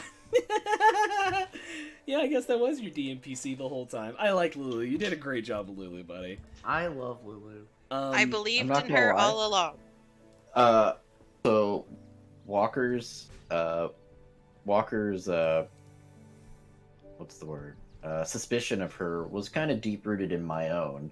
It wasn't until maybe 2 sessions ago that I was like, okay, maybe Lulu's not gonna fuck us. But literally for almost a year, I'm just like, Lulu's gonna fuck us. Gonna fuck us. She's gonna fuck us.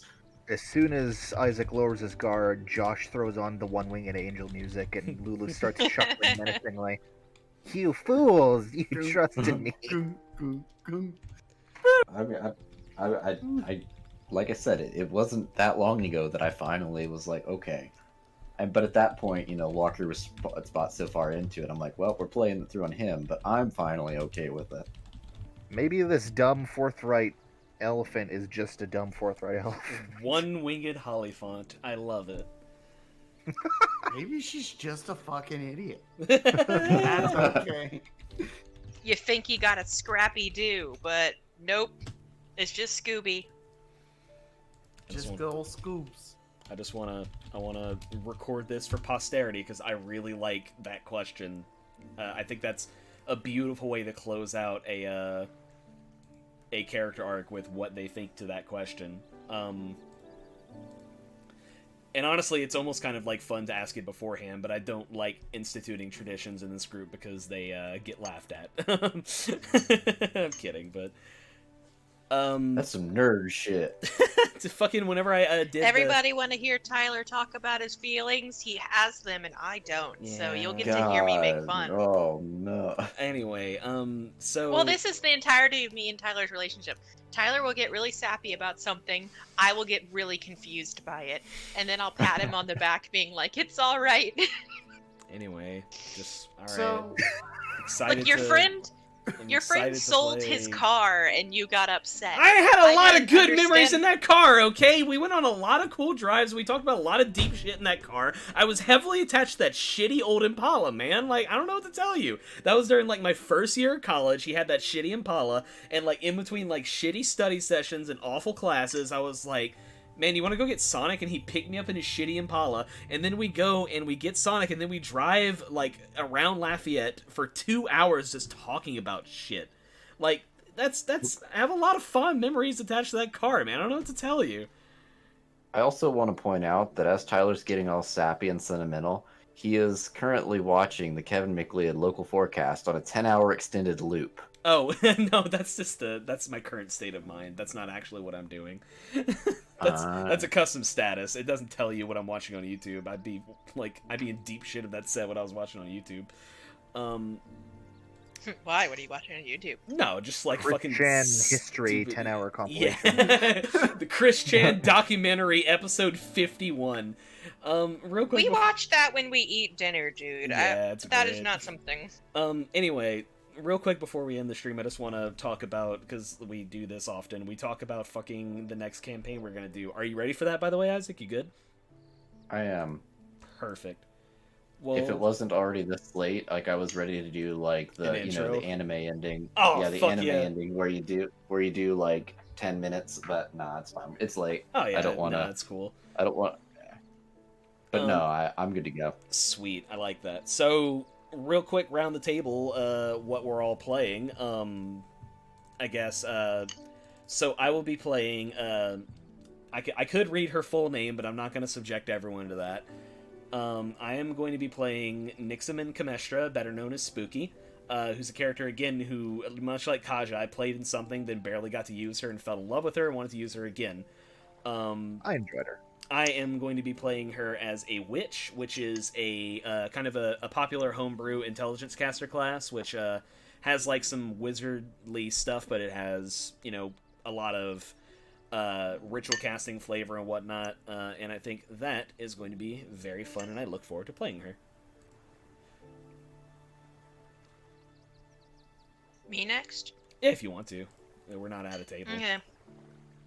I'm gonna be playing a tiefling named Pestilence, punk rock band, and had to leave Baldur's Gate for security reasons. I love it. She's a barbarian, right? Yeah. Yeah. And she hits things with her axe, which is her axe. Big feller, Furbolg Ranger, also hits things with an axe. Also very sad boy. Aw. Is that why he's blue? Anyway, I'm playing Zana, the Druid of the Druid of the Spores Turtle. And we gonna go real slow.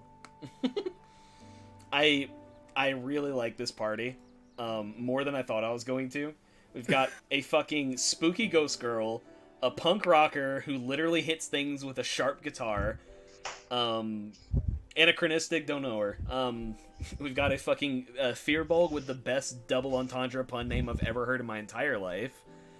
And Michelangelo, if he just chilled the fuck out and listened to the trees a bit, man. The way that I'm mushroom. bringing your party together, I'm so excited. Like that's what I was like the little intro I had, but it's good. I'm excited for it. Oh, I believe it.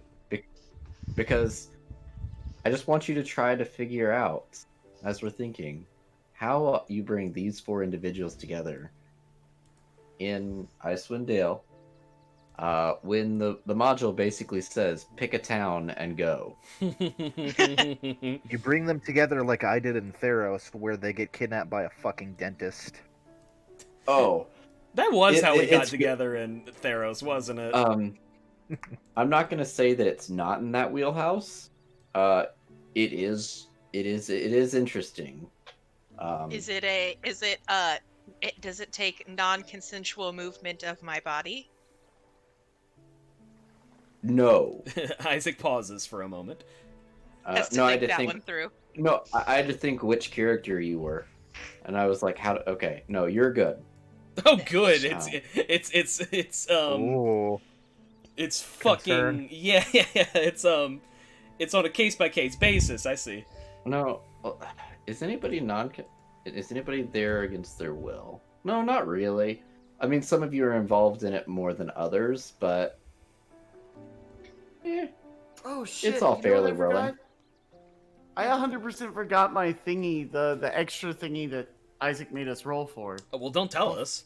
No, I've got to fucking go add that to my sheet. I've gotta Oh, find it. okay. Do you want to tell us your deep personal secrets, flaws, ways to take you down if needed? Yeah, I think Isaac said that he has like card things that he adds. Yeah, onto this they're in it. Give me. Oh, I'll they just switch are? over to that. Yeah, give me a second. I'll just switch over to that, Oh, and well, I'll don't- throw it in your. I was gonna say, Let's don't all tell them, go. but yeah, All right, we're gonna call it for the night then. Yeah, Good for sure. night. I'll go ahead and kill the stream. Thank you guys so much for playing. This is a lot of fun. Yeah, I love playing with you guys. I don't know what else to say. yeah. Thank you for playing, guys. Anytime.